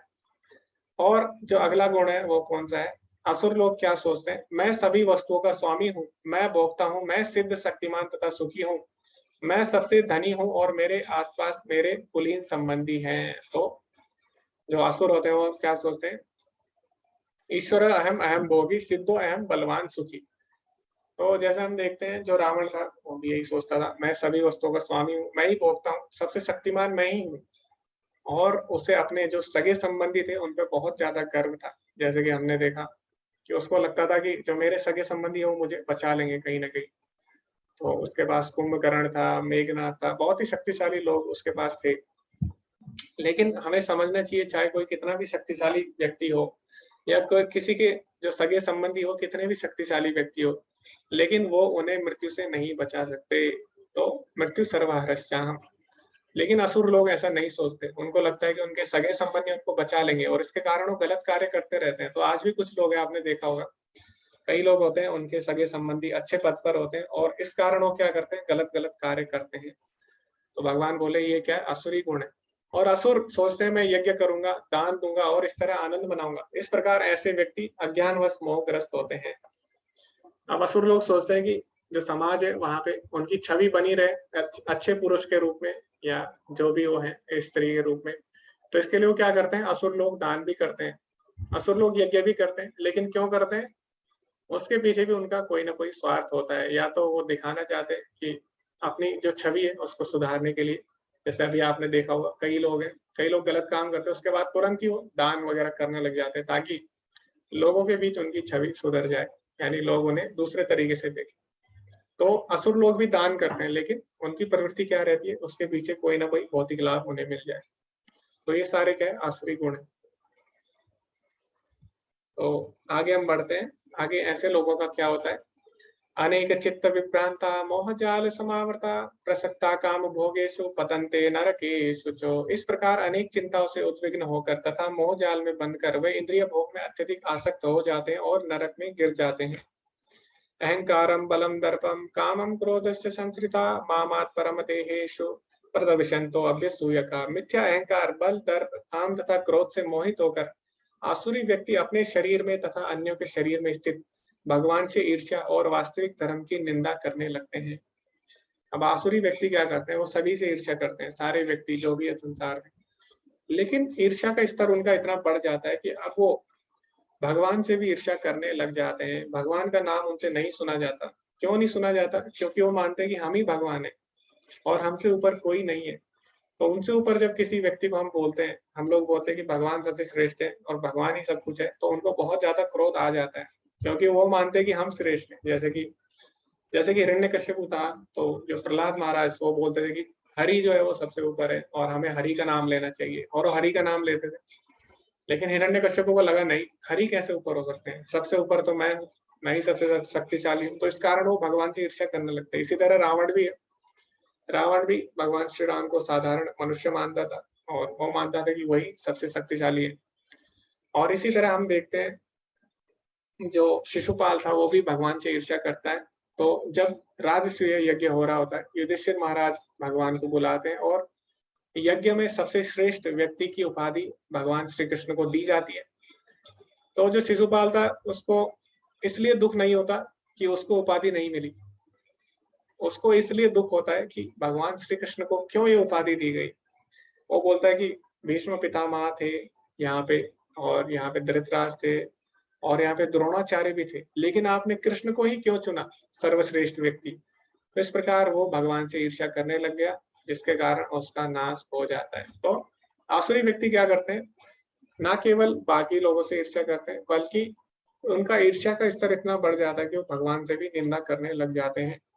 अब भगवान क्या बोलते हैं, ऐसे लोगों का क्या होता है, जो लोग ईर्ष्यालु तथा क्रूर है और नराधम है, उन्हें मैं निरंतर विभिन्न आसुरी योनियों में भवसागर में डालता रहता हूँ। हे कुंती पुत्र, ऐसे व्यक्ति आसुरी योनि में बारंबार जन्म ग्रहण करते हुए भी कभी भी मुझ तक नहीं पहुंच पाते, वे धीरे धीरे अत्यंत अधम गति को प्राप्त होते हैं। अभी यहाँ पे हम देखते हैं कि भगवान ने बोल दिया कि ऐसे जो व्यक्ति आसुरी व्यक्ति जो भगवान की निंदा करते हैं, उनको भगवान बार बार भवसागर में डालते हैं, कभी भी वो भगवान को प्राप्त नहीं कर पाते।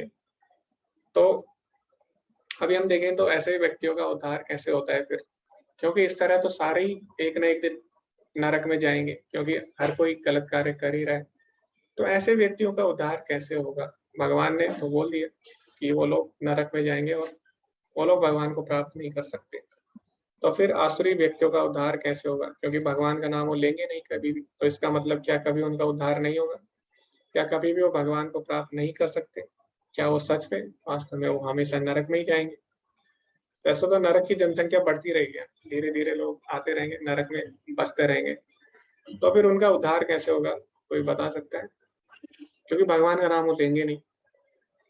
भले ही कलयुग में भगवान का नाम लेने को बोला गया है, सबसे सरल है, लेकिन वो भी नहीं करेंगे तो उनका उद्धार कैसे होगा फिर? कोई बता सकता है ऐसे लोगों का उद्धार कैसे होगा?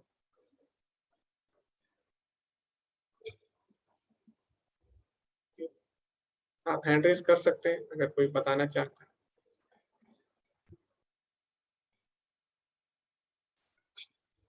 जी हरे कृष्णा, ओम प्रभु जी। मेरे हिसाब से तो ऐसे लोगों का उद्धार होगा भी नहीं।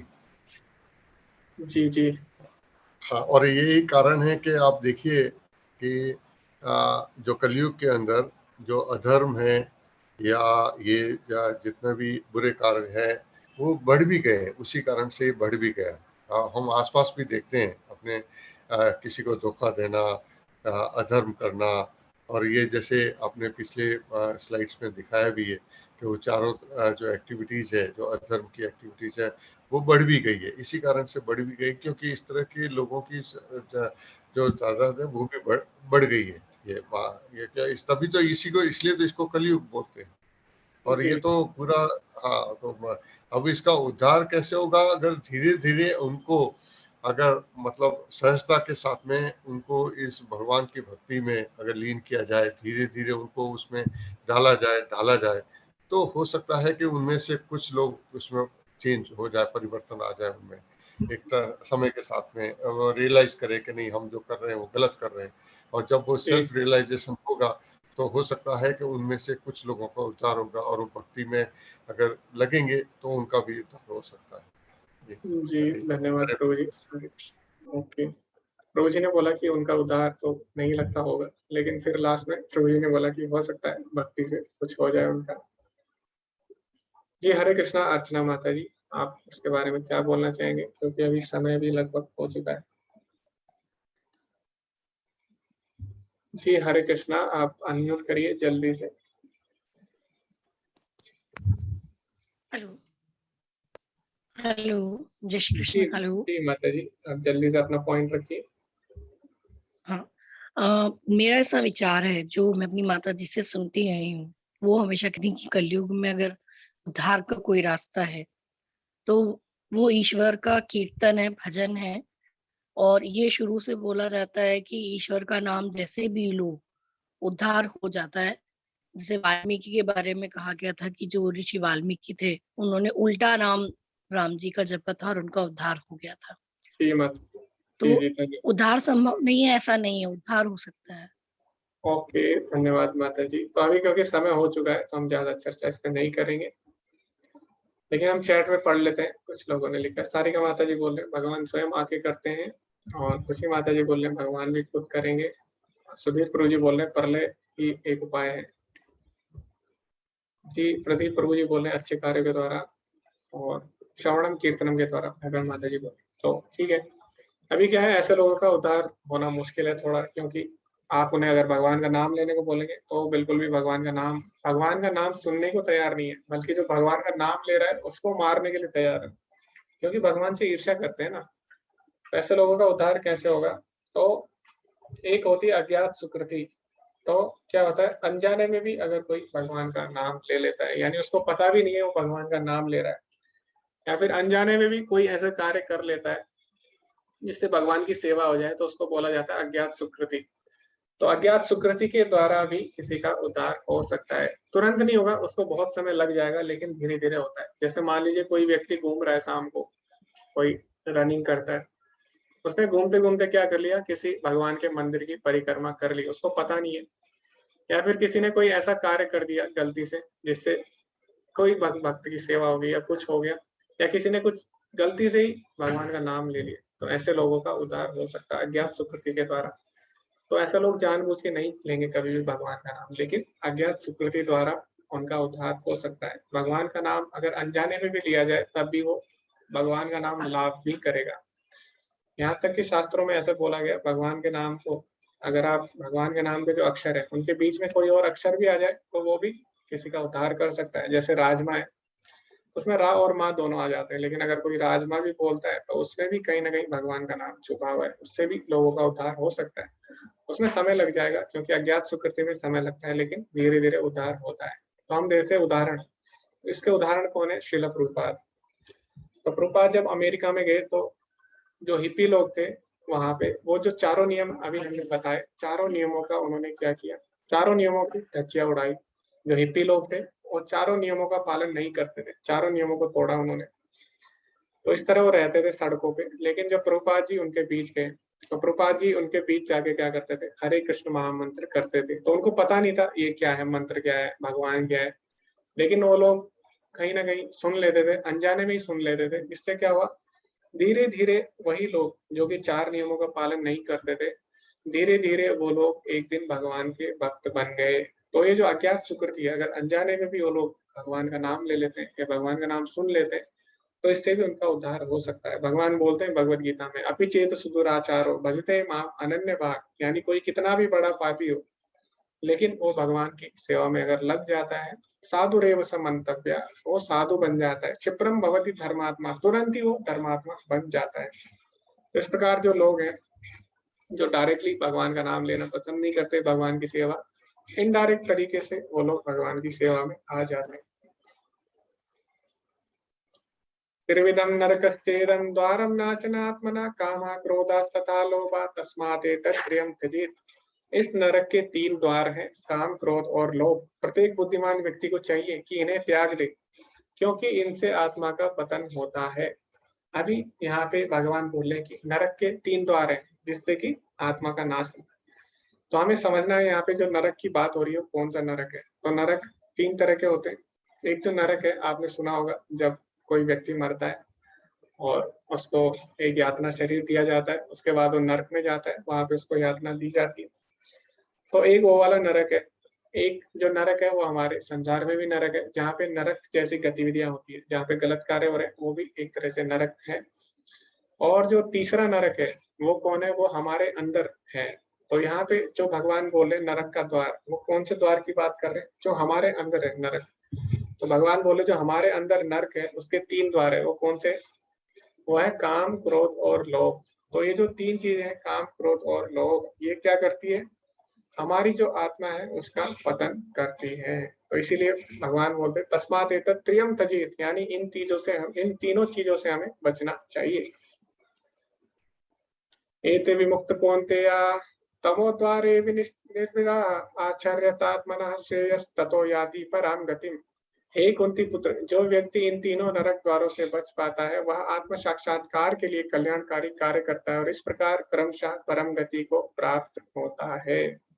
तो काम, क्रोध और लोभ, इन तीन चीजों से बच के जो बच जाता है वो क्या करेगा, फिर दैवी गुणों को अगर वो पोषित कर लेता है उसके बाद वो भगवत प्राप्ति के लिए योग्य माना जाता है। यह शास्त्र विधि मृत्यु सर्जा वर्तते काम कारता न सिद्धिम अवाप्नोति न सुखम न पराम गति। जो शास्त्रों के आदेशों की अवहेलना करता है और मनमाने ढंग से कार्य करता है उसे ना तो सिद्धि ना सुख ना ही परम गति प्राप्त होती है। तो जो शास्त्र है वो हमें बताते हैं क्या करना है क्या नहीं, यानी शास्त्रों में नियम है क्या करना है क्या नहीं। जो उनका पालन नहीं करेगा वो तो क्या होगा, उसी का नुकसान होगा। जैसे अभी सरकार ने नियम बनाए, तो अगर आप नियम सरकार ने किसके लिए बनाए, हमारी भलाई के लिए, हमारे कल्याण के लिए सरकार ने नियम बनाए। जैसे सरकार बोलती है अभी कि कोरोना में मास्क पहनना है, तो अगर हम मास्क नहीं पहनते तो उससे क्या होगा, उससे सरकार का तो कुछ नहीं होगा, हमारा ही उससे नुकसान होगा। तो इसी प्रकार जो वैदिक शास्त्र है उसमें कुछ नियम बनाए हैं, अगर हम उनका पालन नहीं करेंगे तो उससे किसका नुकसान होगा, हमारा ही नुकसान होता है। तो इसीलिए हमें शास्त्रों के जो नियम है उनका पालन करना चाहिए। और नियम हम अपनी तरीके से नहीं बना सकते। मान लो कि सरकार ने बोला है मास्क पहनना है, तो आप नहीं बोल सकते कि मैंने नियम बनाया कि मास्क नहीं पहनना, आपकी कोई नहीं सुनेगा। क्यों? क्योंकि जो हायर ऑथोरिटी है, प्रमाणिक स्रोत, वो कौन है, सरकार है यहाँ पे, उनकी हम बात सुनते हैं। इसी तरह शास्त्रों के जो नियम है उसके विरुद्ध हम अपने नियम नहीं बना सकते। हमें कौन से नियमों का पालन करना है, शास्त्रों के नियमों का, क्योंकि प्रमाणिक स्रोत हमारे क्या है, शास्त्र है और भगवान की वाणी है, उससे ज्यादा प्रमाणिक और क्या होगा। तस्मात् शास्त्रम प्रमाणम ते कार्यकार्यत व्यवस्थितो ज्ञात्वा शास्त्र विद्वानोक्तम कर्म कर्तुम अर्हसि। अतएव मनुष्य को यह जानना चाहिए कि शास्त्रों के विधान के अनुसार क्या कर्तव्य है और क्या अकर्तव्य है। उसे विधि विधानों को जानकर कर्म करना चाहिए जिससे वह क्रमशः ऊपर उठ सके। तो इसीलिए शास्त्र बहुत ही ज्यादा महत्वपूर्ण है। और शास्त्रों का ज्ञान कैसे प्राप्त होता है, जब हम साधु यानी भक्तों के या फिर गुरु के संपर्क में आते हैं। तो गुरु बहुत ही आवश्यक है, गुरु की शरणागति।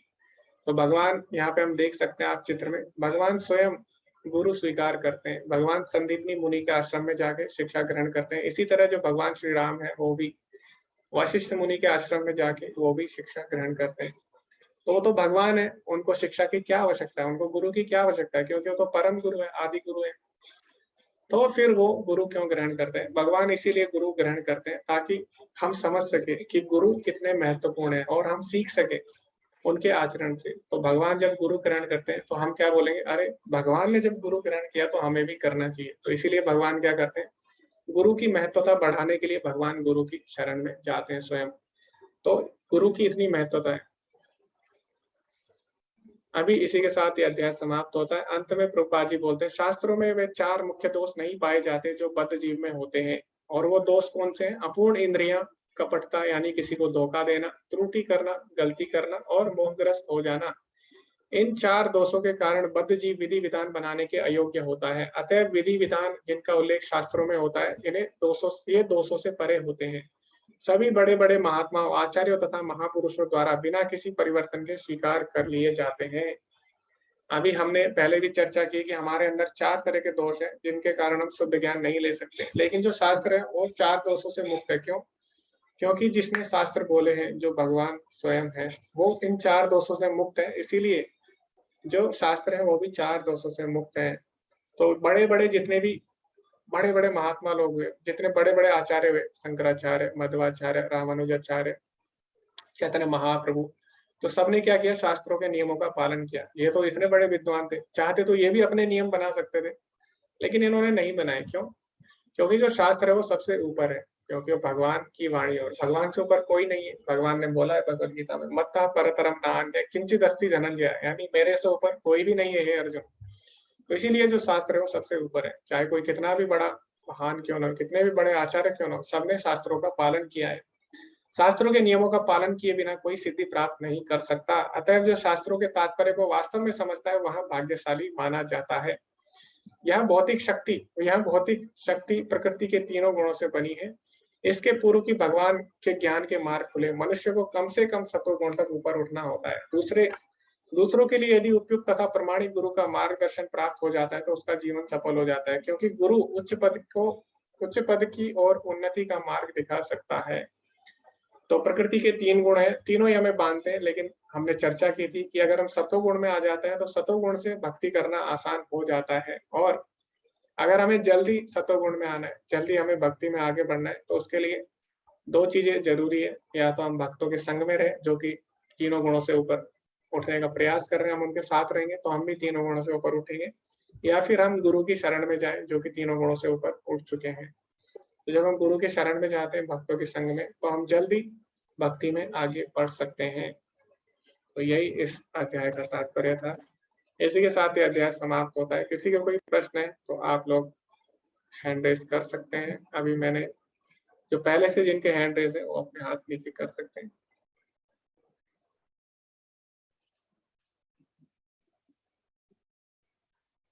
ओके, चैट में भी आप लिख सकते हैं। जी प्रभु जी, आत्मा अमर है तो पतन का मतलब ये नहीं है कि आत्मा मर जाती है। पतन का अर्थ ये है कि जब आत्मा अपने आप को शरीर मान लेती है, यानी जब वो भूल जाती है कि वो भगवान की अंश है, तो उसको पतन की अवस्था बोला जाता है। तो पतन का मतलब ये नहीं है कि आत्मा मर जाती है, आत्मा फिर भी अमर रहती है। तो इसीलिए हमको बद्ध जीव बोला जाता है, बद्ध आत्मा। बद्ध आत्मा का मतलब ये है कि जो आत्मा भौतिक जगत में फंस चुकी है, जो प्रकृति के 3 गुणों में फंस चुकी है, उसको बद्ध आत्मा या पतित आत्मा बोला जाता है। तो आत्मा पतित हो जाती है, इसका मतलब ये बिल्कुल नहीं है कि आत्मा मर जाती है। हरे कृष्णा। सुधीर प्रभु जी, आपको कोई प्रश्न है? ये प्रभु जी जैसे ये कहते हैं कि शरीर तो नश्वर है, वो जला दिया जाता है, नष्ट हो जाता है, आत्मा अजर अमर है। लेकिन गुरु जी एक ये कथा याद आ रही है कि वशिष्ठ या विश्वामित्र कौन थे, वो तपस्या के बल पर सशरीर स्वर्ग जा रहे थे, तो इंद्र ने अप्सराएं भेज दी कि उनकी तपस्या भंग हो जाए। तो ये क्या सशरीर भी ऋषि लोग जा सकते थे? जी प्रभु जी, तो सशरीर जाते थे और इसमें कोई बड़ी बात नहीं है। कुछ योगिक विधियां ऐसी थी जिसमें सशरीर जाते थे, तो ऐसा नहीं है उन्होंने शरीर त्याग दिया था, मर गए थे, वो मरे नहीं थे, बस उन्होंने कुछ यौगिक सिद्धियों के कारण वो लोग ऐसा कर सकते थे, उन्होंने शरीर नहीं त्यागा था। नहीं तो शास्त्र कह रहा है कि शरीर यहीं रहता है और आत्मा ही वो तो केवल जब अजर वो अमर। तो जब हम दूसरा जब इस शरीर की मृत्यु होती है, जब हमें दूसरा शरीर ग्रहण करना होता है, तब हम इसको त्यागते हैं। अच्छा तो उन्होंने दूसरा जन्म नहीं लिया, वो इसी शरीर से गए थे। तो अगर अच्छा हाँ, ऐसे नहीं है कि वो मर गए और उन्होंने दूसरा शरीर लिया, ऐसा नहीं है। वो उनकी मृत्यु नहीं हुई थी अभी, जी। ये और शरीर गुरु नाश नहीं होता जी। ये गुरु जी ये जो भागवतम है, ये क्या भगवत गीता से कठिन है क्या? जी कठिन तो नहीं है। अब ऐसा है कि जैसे भागवतम है उसमें भगवान की कथाएं हैं, भगवान की लीलाएं हैं, लेकिन क्या अच्छा होता है कि अगर हमें भगवान की लीलाओं को समझना है, उनके पीछे अगर जी तत्व को हमें जानना है, भगवान क्या बोल रहे हैं भगवत गीता में, हाँ जन्म कर्म च मे दिव्यम, यानी भगवान के जन्म और कर्म जो दोनों दिव्य हैं, एवं यो हाँ वेति तत्वतः, लेकिन जो उन्हें तत्वतः समझता है, हाँ पुनर्जन्म नेति माम एति, उसका पुनर्जन्म नहीं होता, वो भगवान को प्राप्त करेगा। लेकिन भगवान ने एक शर्त लगाई है कि भगवान के जो लीलाएं हैं उनको तत्वतः समझना होगा, यानी उनके पीछे जो वास्तविक तत्व है उसको समझना होगा। लेकिन जी उनके पीछे वास्तविक तत्व हमें कैसे पता लगेगा क्या है, वो हमें भगवत गीता से पता लगता है। वरना क्या होगा, हम भगवान की लीलाओं को भी, जैसे आपने देखा होगा मूवी देखने जाते हैं ना, जी तो हम जब मूवी देखते हैं हम इमोशनल हो जाते हैं, होते हैं कि नहीं? हम्म तो इसी तरह अगर हम भगवान की लीलाएं बिना तत्व के देखेंगे तो हमें अच्छा तो लगेगा, जैसे हम मूवी अच्छी लगती है, लेकिन हम उसको अपने जीवन में नहीं अपना पाएंगे, उससे हम शिक्षा जी नहीं ले पाएंगे। तो इसीलिए जी भागवतम को हम साधारण जो पुरुष स्त्री है उनकी कहानी की तरह ना ले, इसके लिए पहले हमें जानना जरूरी है कि भगवान श्री कृष्ण कौन है और क्या तत्व है, भक्ति क्या है, जी भक्ति का तत्व क्या है, वो हमें भगवत गीता से पता लगेगा। तभी हम जी साधारण जो मूवी है और जो भगवान की लीला है, तभी हम उनमें डिफरेंशिएट कर पाएंगे, तभी हम उनमें अंतर कर पाएंगे और तभी हमारा उद्धार हो पाएगा। इसलिए भगवत मतलब गीता पढ़ना जरूरी है सबसे पहले, भगवतम से मतलब पहले। भगवत गीता के बाद में वो समझ में आने लग जाएगा जी जी, भागवतम। तब उसका जो असली तत्व है वो आपकी समझ में आएगा, तभी हमारा कल्याण जी होगा उससे। वरना हम धन्यवाद। उसको भी साधारण जो मूवी होती है, पिक्चर होती है, उसकी तरह हम उसको ले लेंगे। तो आपने देखा होगा कई लोग उसको मूवी की तरह लेते हैं, कई लोग रोते भी है कथा में, लेकिन उसके बाद वो दोबारा गलत कार्य करने में लग जाते हैं। ऐसा क्यों हुआ? क्योंकि उन्होंने भगवान की लीलाओं को साधारण जो स्त्री पुरुष है उनकी उनके जो कार्यकलाप है उसकी तरह उन्होंने ले लिया, इसी तरह उनके साथ ऐसा हुआ, तो इससे कोई भी लाभ नहीं होने वाला। तो तत्व अगर हमें समझना है भगवान की लीलाओं का, तो उसके लिए भगवत गीता पढ़नी जरूरी है। हरे कृष्णा खुशी माता जी। हरे कृष्ण प्रभु जी। प्रभु जी, पहले तो मैं धन्यवाद बोलना चाहती हूँ आज की क्लास के लिए भी, और जो आपको मैंने बोला था कि प्रभु जी घर में जो छोटी सी बच्ची है तो उसके लिए कुछ सजेशन दीजिए, कि घर में लोग उसे दूसरा कुछ बोलते हैं लेकिन मैं उसे भक्ति के बारे में बोलती हूँ। तब आपने मुझे कहा था ना कि वो अगर ड्राइंग करता है तो आप उसको भी सेवा में लगा दीजिए। तो जी पता जी नहीं प्रभु जी भगवान की इतने महिमा है, इतना कृपा है। कल मुझे फोटो भेजा, इतना अच्छा अच्छा कृष्ण जी का ड्राइंग किया, फिर बहुत अच्छा अच्छा, मतलब देख के ना मैंने आंखों से मतलब पानी निकल आएगा। छोटा सा बच्चा है। तो फिर मैंने सोचा कि फिर मुझे क्या करना चाहिए उसको आगे बढ़ाने के लिए, प्रभु जी फिर क्या करना चाहिए आप बोलिए। जी। अभी आप क्या कर सकते हैं, अभी आप उनको एक छोटी छोटी कहानी आती है, स्टोरीज टाइप आती है, जैसे कि बच्चे कहानी पढ़ते हैं ना मैगजीन वगैरह, इस तरह हाँ कुछ हाँ। पुस्तकें हैं हमारे पास स्कूल में आती हैं जो बच्चों के लिए बनी है स्पेशल, मतलब उनको बहुत ही अच्छी लगेगी और भगवान की उसमें लीलाएं भी मिल जाएगी उनको सुनने को। तो बचपन से अगर वो अच्छा, पढ़ेंगे तो अपने आप उनकी रुचि आ जाएगी धीरे धीरे, तो क्योंकि प्रभु अभी जी उसका लिंक हम कैसे पा सकते हैं? उसका माता क्योंकि जी मुझे उसको भी कृष्ण भक्ति में इन्वॉल्व कराना है, लेकिन जोर जी जबरदस्ती नहीं, और जैसा आपने जी बताया जी ना जी वही प्रभु जी। अभी बच्चों को हम लोग फिलोसफी नहीं समझा सकते ना, उनको हम हाँ सिंपल हाँ हाँ। तरीके से ला सकते हैं। तो कुछ बच्चों की वो आती है, कहानी आती है छोटी छोटी कृष्ण की, या फिर जैसे आपने देखा होगा एक मूवी भी है कार्टून वाली कृष्ण, तो बहुत ही अच्छी है वो मूवी, बनाई है एनिमेशन, तो वो भी आप उन्हें दिखा सकते हैं कृष्ण, बहुत ही अच्छी है। तो जो हम किड्स क्लास लेते हैं, बच्चों की क्लास लेते हैं, तो उसमें हम उनको वही मूवी दिखाते हैं एनिमेशन, बच्चे बहुत खुश होते हैं उससे। और इस तरह आप उन्हें प्रसाद हम भी खिला सकते हैं, कभी कभी अगर आप उनसे मिलेंगे तो उनको आप प्रसाद भी खिला सकते हैं अच्छे अच्छे। जी जी जी प्रभु जी। और एक मतलब मैं ऐसा भी कर सकती हूँ कि मैं उसे कुछ लीला वगैरह बोल के मैं बोलूंगी तुम ये जो कॉन्सेप्ट है इसको तुम ड्राइंग में कर दो, ऐसा भी हो सकता है ना प्रभु जी? हाँ छोटा माता सा जी। एक कुछ लीला हाँ हाँ, आप ऐसा भी कर सकते सोचने से वो कर देगा तो वो भी एक सेवा में आ जाएगा ना। हैं। जी माता जी बिल्कुल। जी जी जी, बहुत बहुत धन्यवाद जी प्रभु जी। हरे कृष्ण। हरे कृष्ण। ओके, अभी हम क्वेश्चन आंसर लेंगे।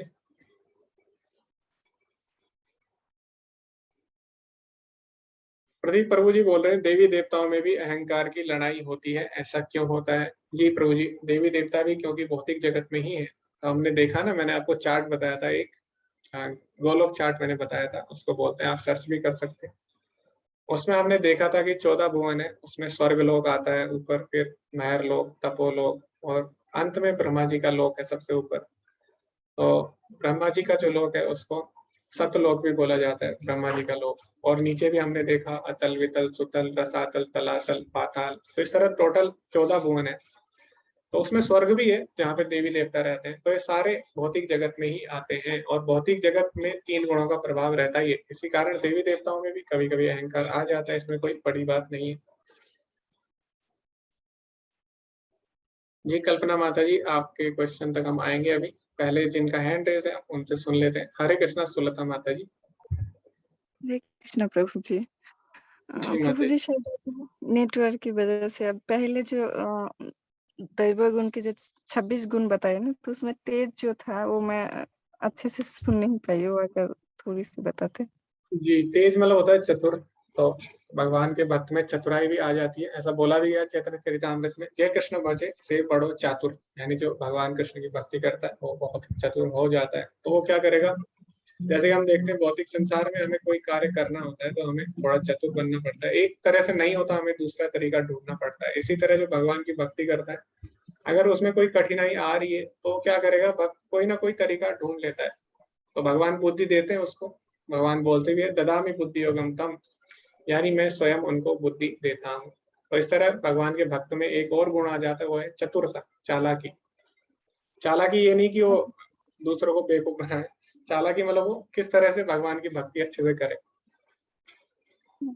प्रभु जी आज से मैं एकादशी शुरू कर रही हूँ, तो आप सभी का जी कृपा मांगती हूँ जो मैं कर पाऊँ और कैसे करूँ, ये अगर थोड़ी सी बताते। कि हरे कृष्ण पहले तो सबसे पहले आपको बहुत बहुत शुभकामनाएं, और सभी को आज से जो लोग आज बहुत ही शुभ दिन है और आज एकादशी भी है, तो आज से कई लोग जो हरे कृष्ण महामंत्र नहीं कर रहे उनको आरंभ कर देना चाहिए, क्योंकि इससे शुभ दिन नहीं होगा। एकादशी बहुत ही शुभ माना जाता है। वैसे तो भगवान का नाम जब भी ले तो अच्छा ही है उसमें, लेकिन एकादशी का विशेष महत्व है। और जितने भी अच्छे अच्छे कार्य हुए, अच्छी अच्छी लीलाएं हुई है भगवान की, सारी एकादशी के दिन ही हुई है। तो उस दिन हम भगवान की लीलाएं सुनते हैं। जैसे कि भगवत गीता जो बोली गई, वो बोली गई मोक्षता एकादशी के दिन, और इस तरह मोहिनी अवतार जो रखा गया भगवान ने लिया था, तो उस दिन मोहिनी एकादशी आती है। इस तरह बहुत सारी लीलाएं एकादशी पे होती है। तो एकादशी में हम क्या करते हैं, अन्न नहीं खाते। तो जो चावल है, दाल है, और जो भी अन्न है या दाल है उनको नहीं खाते। हम साधारण खाना खाते हैं। क्यों? क्योंकि अगर हम सिंपल खाना खाएंगे तो उससे क्या होगा, हमको नींद नहीं आती, आलस नहीं आएगा, और हम ज्यादा समय दे पाएंगे भगवान को। तो उपवास का मतलब होता है भगवान के निकट वास करना।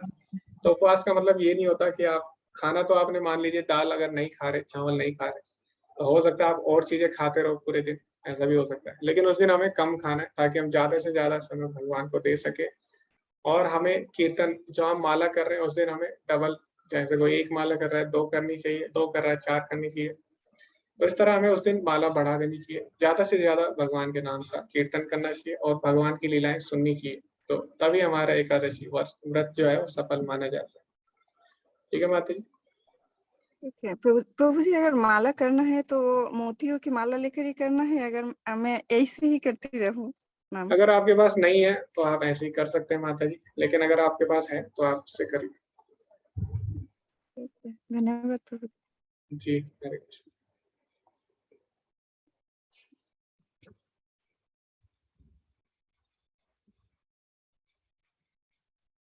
हरे कृष्णा श्रीकांत प्रभु जी। हरे कृष्ण प्रभु जी। सो मेरा क्वेश्चन है सर, प्रभु जैसे जनसंख्या बढ़ती जाती है, राइट? सो उसमें आत्मा और अजर और अमर है, राइट?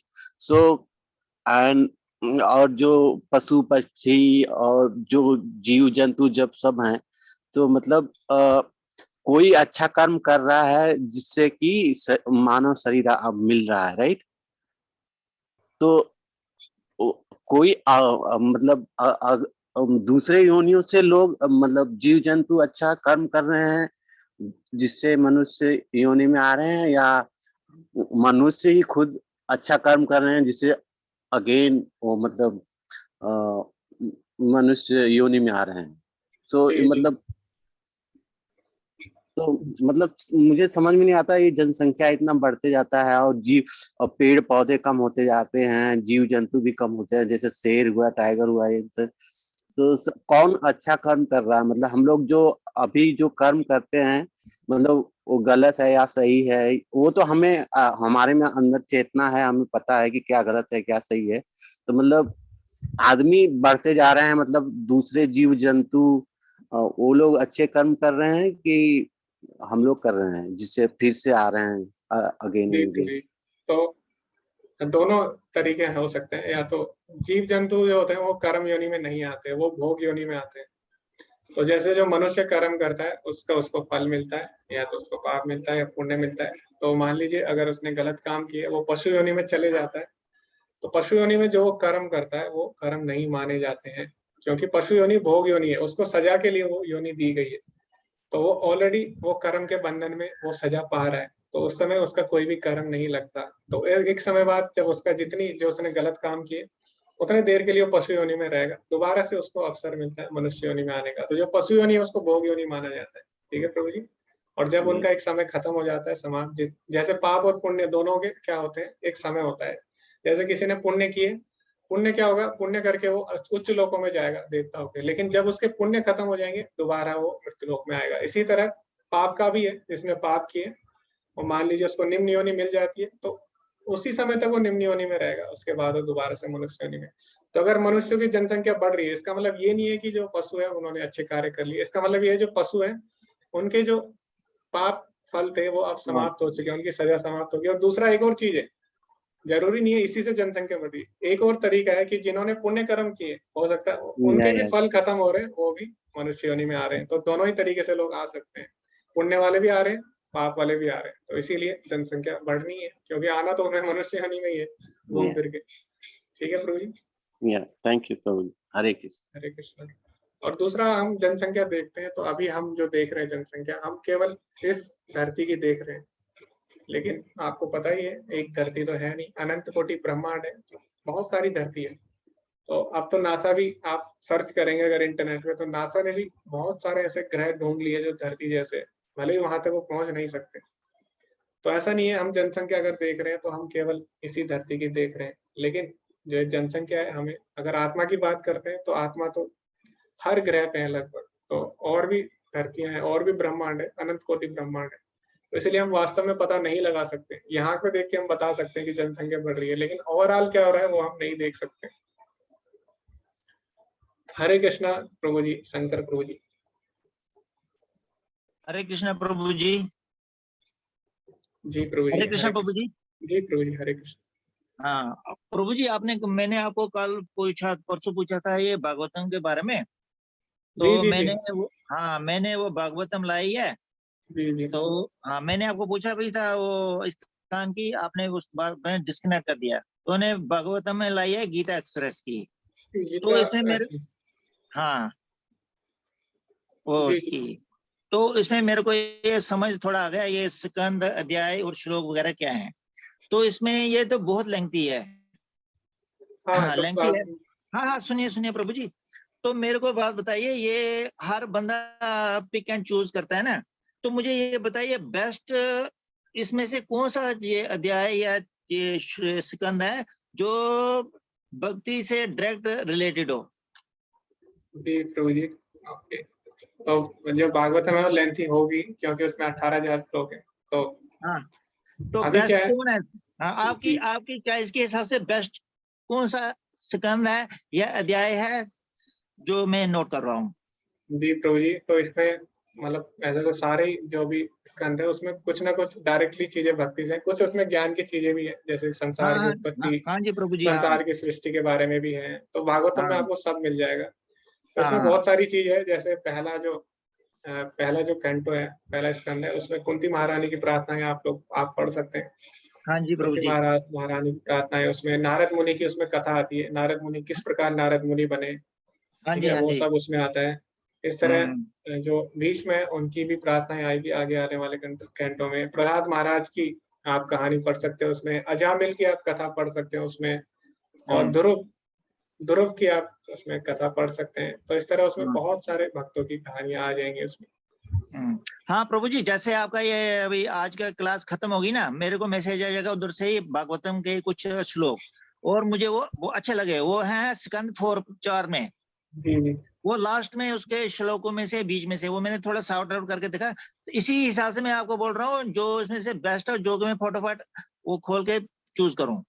जी प्रभु जी, तो आपको एक लिस्ट है वैसे, जिसमें सारी जो अच्छी अच्छी कथा है उनकी एक लिस्ट बनाई गई है। वैसे तो पूरी भागवतम ही अच्छी है, लेकिन अगर आपके पास समय नहीं है इतना डिटेल में पढ़ने का, तो आप जल्दी जल्दी उन कथाओं को पढ़ सकते हैं। जैसे अजामिल की कहानी बहुत ही अच्छी है। भरत महाराज की आप कहानी पढ़ सकते हैं, उनके जन्म, कैसे भरत महाराज हिरण बनते हैं, फिर उसके बाद कैसे वो जड़ भरत बने, बहुत ही अच्छी कहानी है उनकी। अच्छा, इस प्रकार बहुत सारी कहानी। हाँ प्रभु जी, और आपने ये अभी मैंने आपकी कथा में ही सुना, काम, क्रोध और मोह, ये 3 वर्ड्स हैं। ये मेरे को बताइए, काम में क्या क्या आता है? काम को थोड़ा डिफाइन कीजिए।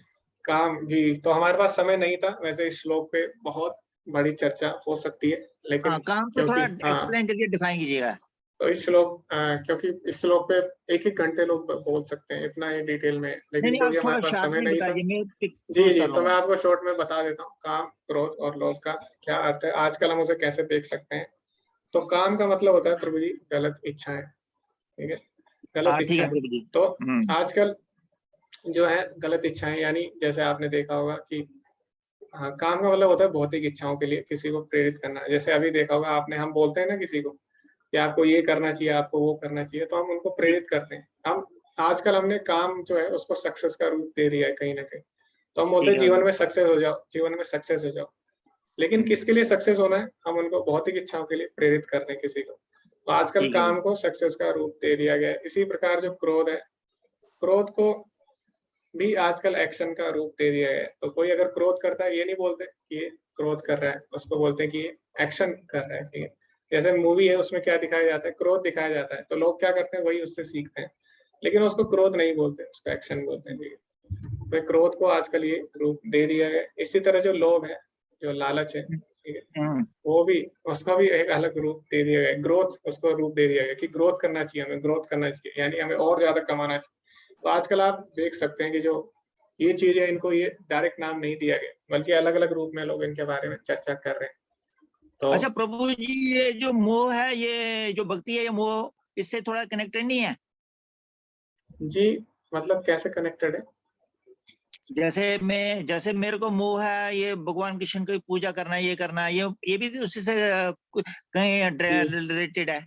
जी प्रभु जी, तो मैंने आपको बताया था कि जो चीजें हैं उसका हम सदुपयोग भी कर सकते हैं, दुरुपयोग भी। जैसे एक चाकू है, तो चाकू की गलती नहीं है, चाकू को एक डॉक्टर है, वो किसी के इलाज के लिए उपयोग करता है, किसी की जान बचाने के लिए। वहीं एक अपराधी है, वो क्या करता है, चाकू को किसी को मारने में उपयोग करता है। इसी तरह जो हमारे अंदर ये गुण है, अगर हम इन्हें भगवान की सेवा में लगाते हैं, तो हम इनको भगवान की सेवा में भी लगा सकते हैं, हम इनको अपनी सेवा में भी लगा सकते हैं। तो जैसे क्रोध मैंने आपको बताया था, तो हनुमान जी ने जो क्रोध है उसका उपयोग कहाँ किया, भगवान की सेवा में किया। तो इसी ठीक है तरह अगर प्रभु। आपका मोह भगवान के लिए, तो अच्छी बात है प्रभु जी। हाँ प्रभु जी। अच्छा प्रभु जी, एक और सवाल है मेरा, हर मंत्र के आगे ओम क्यों लगता है? मैक्सिमम जितने भी मंत्र हैं उनके आगे ओम लगता है। अब इसको थोड़ा एक्सक्यूज तो दिवाएंगे जी? जी, तो भगवान बताते हैं भगवत गीता में कि भगवान बोलते हैं, पितामहस्य जगतो माता दाता पितामह, इस जो संसार है इसका माता पिता मैं ही हूँ। वेद्यम पवित्रम ओमकार, और पवित्र वेदों में जो ओमकार है वो भी मैं ही हूँ। इस तरह भगवान एक और श्लोक बोलते हैं भगवत गीता में, प्रणवः सर्व वेदेषु, यानी सारे वेदों में प्रणव यानी ओमकार जो है वो मैं ही हूँ। तो ओमकार भगवान को ही बोला जाता है, भगवान का एक नाम है ओमकार, ठीक है। प्रणव भी उसे बोलते हैं। तो भगवान भगवत गीता में बोल रहे हो मैं ही हूँ। तो जब भी हम कोई मंत्र बोलते हैं, सबसे पहले हम भगवान का स्मरण करते हैं। तो जो ओमकार है वो भगवान को ही संबोधित करता है, ठीक है प्रभु। तो प्रभु जी, हरे कृष्ण के आगे ओम क्यों नहीं लगता है फिर? क्योंकि उसमें भगवान का नाम आ गया ना। तो अच्छा प्रभु जी, और एक सवाल है मेरा, ये एकादशी का थोड़ा बताइए। मैं एकादशी पहले रखता था, अभी नहीं रखता, मैं बीमार वगैरह कुछ चल रहा था, मेडिसिन खाने के बाद मैंने बंद कर दिया। लेकिन मुझे पता है एकादशी रखनी होती है, लेकिन इसको थोड़ा, मेरे को इतना पता है एकादशी रखनी होती है बस, लेकिन इसको पता नहीं मेरे को क्यों रखते हैं, क्या रखते हैं, इसका थोड़ा बताइए। जी, मैंने अभी बताया था माता जी को, एकादशी जो है वो बहुत ही शुभ माना जाता है, क्योंकि जितनी भी महत्वपूर्ण लीलाएं हुई हैं भगवान की, वो एकादशी के दिन ही हुई है। जैसे कि अभी हमने देखा भगवत गीता कब बोली गई, मोक्षदा एकादशी उसको बोलते हैं, उस दिन भगवत गीता बोली गई। तो लगभग नवंबर या दिसंबर में आती है मोक्षदा एकादशी। इसी तरह जैसे मोहिनी लीला हुई, तो मोहिनी लीला कब हुई थी, मोहिनी लीला हुई थी मोहिनी एकादशी, अभी गई थी 2 एकादशी पहले। तो इसी तरह जितनी भी एकादशी है उसमें कोई ना कोई भगवान की लीलाएं हुई हैं। तो इसीलिए जो एकादशी है उस दिन हम भगवान की लीलाएं सुनते हैं, क्योंकि बहुत ही शुभ दिन माना जाता है उस दिन, ठीक हाँ है प्रभु जी, एक और सवाल है मेरा। ये आज आपने 16वां चैप्टर तक सुनाया, इसमें मेरे को जितनी मेरी समझ आया, मेरे को थोड़ा थोड़ा समझ आ गया, लेकिन इसमें से मेरे को बिल्कुल भी 13वां अध्याय समझ नहीं आया।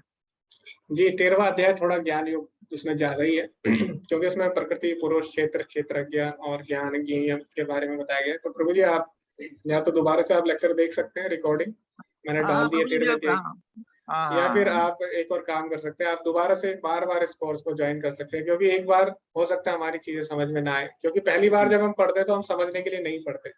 पहली बार जब हम कोई कोर्स करते हैं तो हम देखते हैं कि वास्तव में इसमें है क्या क्या, मतलब इसके टॉपिक्स क्या क्या है। दूसरी बार हम जब पढ़ते हैं तब हमें थोड़ा समझ में आता है, तीसरी बार इस तरह आप, क्योंकि ये कोर्स तो फ्री है, इसको आप कितनी भी बार कर सकते हैं। अगर कोई टॉपिक रह जाता है तो आप डिस्कशन भी कर सकते हैं, इसके बाद क्लास के बाद आप मैसेज कर सकते हैं, आप यूट्यूब प्रभु पे जी, वीडियो देख सकते हैं। मैं आपको मैसेज भी करता रहता हूँ प्रभु जी। जी जी। हरे तो Krishna ji Hare Krishna Hare Krishna. Thank you sir. Hare Krishna. Hare Krishna. Okay, समय बहुत ज्यादा हो चुका है। कल्पना माता जी ने पूछा था, कुछ लोग भक्ति करते हैं उनकी डेथ जो होती है पेनफुल होती है, तो ऐसा क्यों होता है? तो माता जी, मैंने पहले भी इस पे कई बार मैं बोल चुका हूँ, क्योंकि भक्तों के जीवन में भी दुख आते हैं। ऐसा नहीं है, भगवान ने भगवत गीता में कहीं नहीं बोला कि जो भगवान के भक्त हैं उनके जीवन में दुख नहीं आते, बल्कि भगवान तो ये बोलते हैं कि भक्ति में सुख भी आएंगे दुख भी आएंगे, लेकिन हमको उसको सहना होगा। तो सहने की क्षमता हमें कहाँ से मिलेगी? भगवान की भक्ति से। तो सुख और दुख क्यों आ रहे हैं? हमारे प्रारब्ध कर्मों के कारण। लेकिन जब हम भक्ति करते हैं तो उसको सहने की क्षमता हमें मिल जाती है। तो इसी प्रकार अगर भक्त के जीवन में भी, क्योंकि शरीर त्यागना है भक्त को, तो शरीर तो किसी न किसी तरह त्यागना ही है, चाहे वो कैसे भी त्यागे। हो सकता है भक्त को भी कैंसर हो, भक्त का भी एक्सीडेंट हो, या भक्त की, क्योंकि शरीर तो त्यागना है उसको। हो सकता है भक्त को भी कोरोना हो जाए, उसकी मृत्यु हो जाए, उसको शरीर त्यागना ही है किसी न किसी बहाने। तो जैसे कि एक बिल्ली होती है, बिल्ली क्या करती है? चूहे को जब पकड़ती है तो चूहे को भी पकड़ती है और बिल्ली अपने बच्चे को भी पकड़ती है। तो दोनों में अंतर होता है, लेकिन बिल्ली दोनों को उठा के ले जाती है, लेकिन चूहे को पकड़ने में और अपने बच्चे को पकड़ने में अंतर होता है। इसी तरह मृत्यु दोनों को आएगी, भगवान के भक्त को भी आएगी, भगवान का भक्त नहीं होगा दोनों को आएगी। एक ही तरीके की मृत्यु आ सकती है, लेकिन दोनों में अंतर होता है। तो आपको लग सकता है बाहर से जो भक्त भगवान के भक्त हैं उनको भी मृत्यु आई, उनकी पूरी मृत्यु हुई, लेकिन भगवान के भक्त ऐसा नहीं अनुभव करते। उनके जीवन में भी दुख आता है, लेकिन वो कभी भी दुख अनुभव नहीं करेंगे। जैसे कि जटायु है, जटायु की आप देखेंगे जटायु ने कैसे शरीर त्यागा, उसके दोनों पंख काट दिए गए या फिर एक पंख काट दिया गया, बहुत ही घायल हो गया था, लहूलुहान हो गया था जटायु।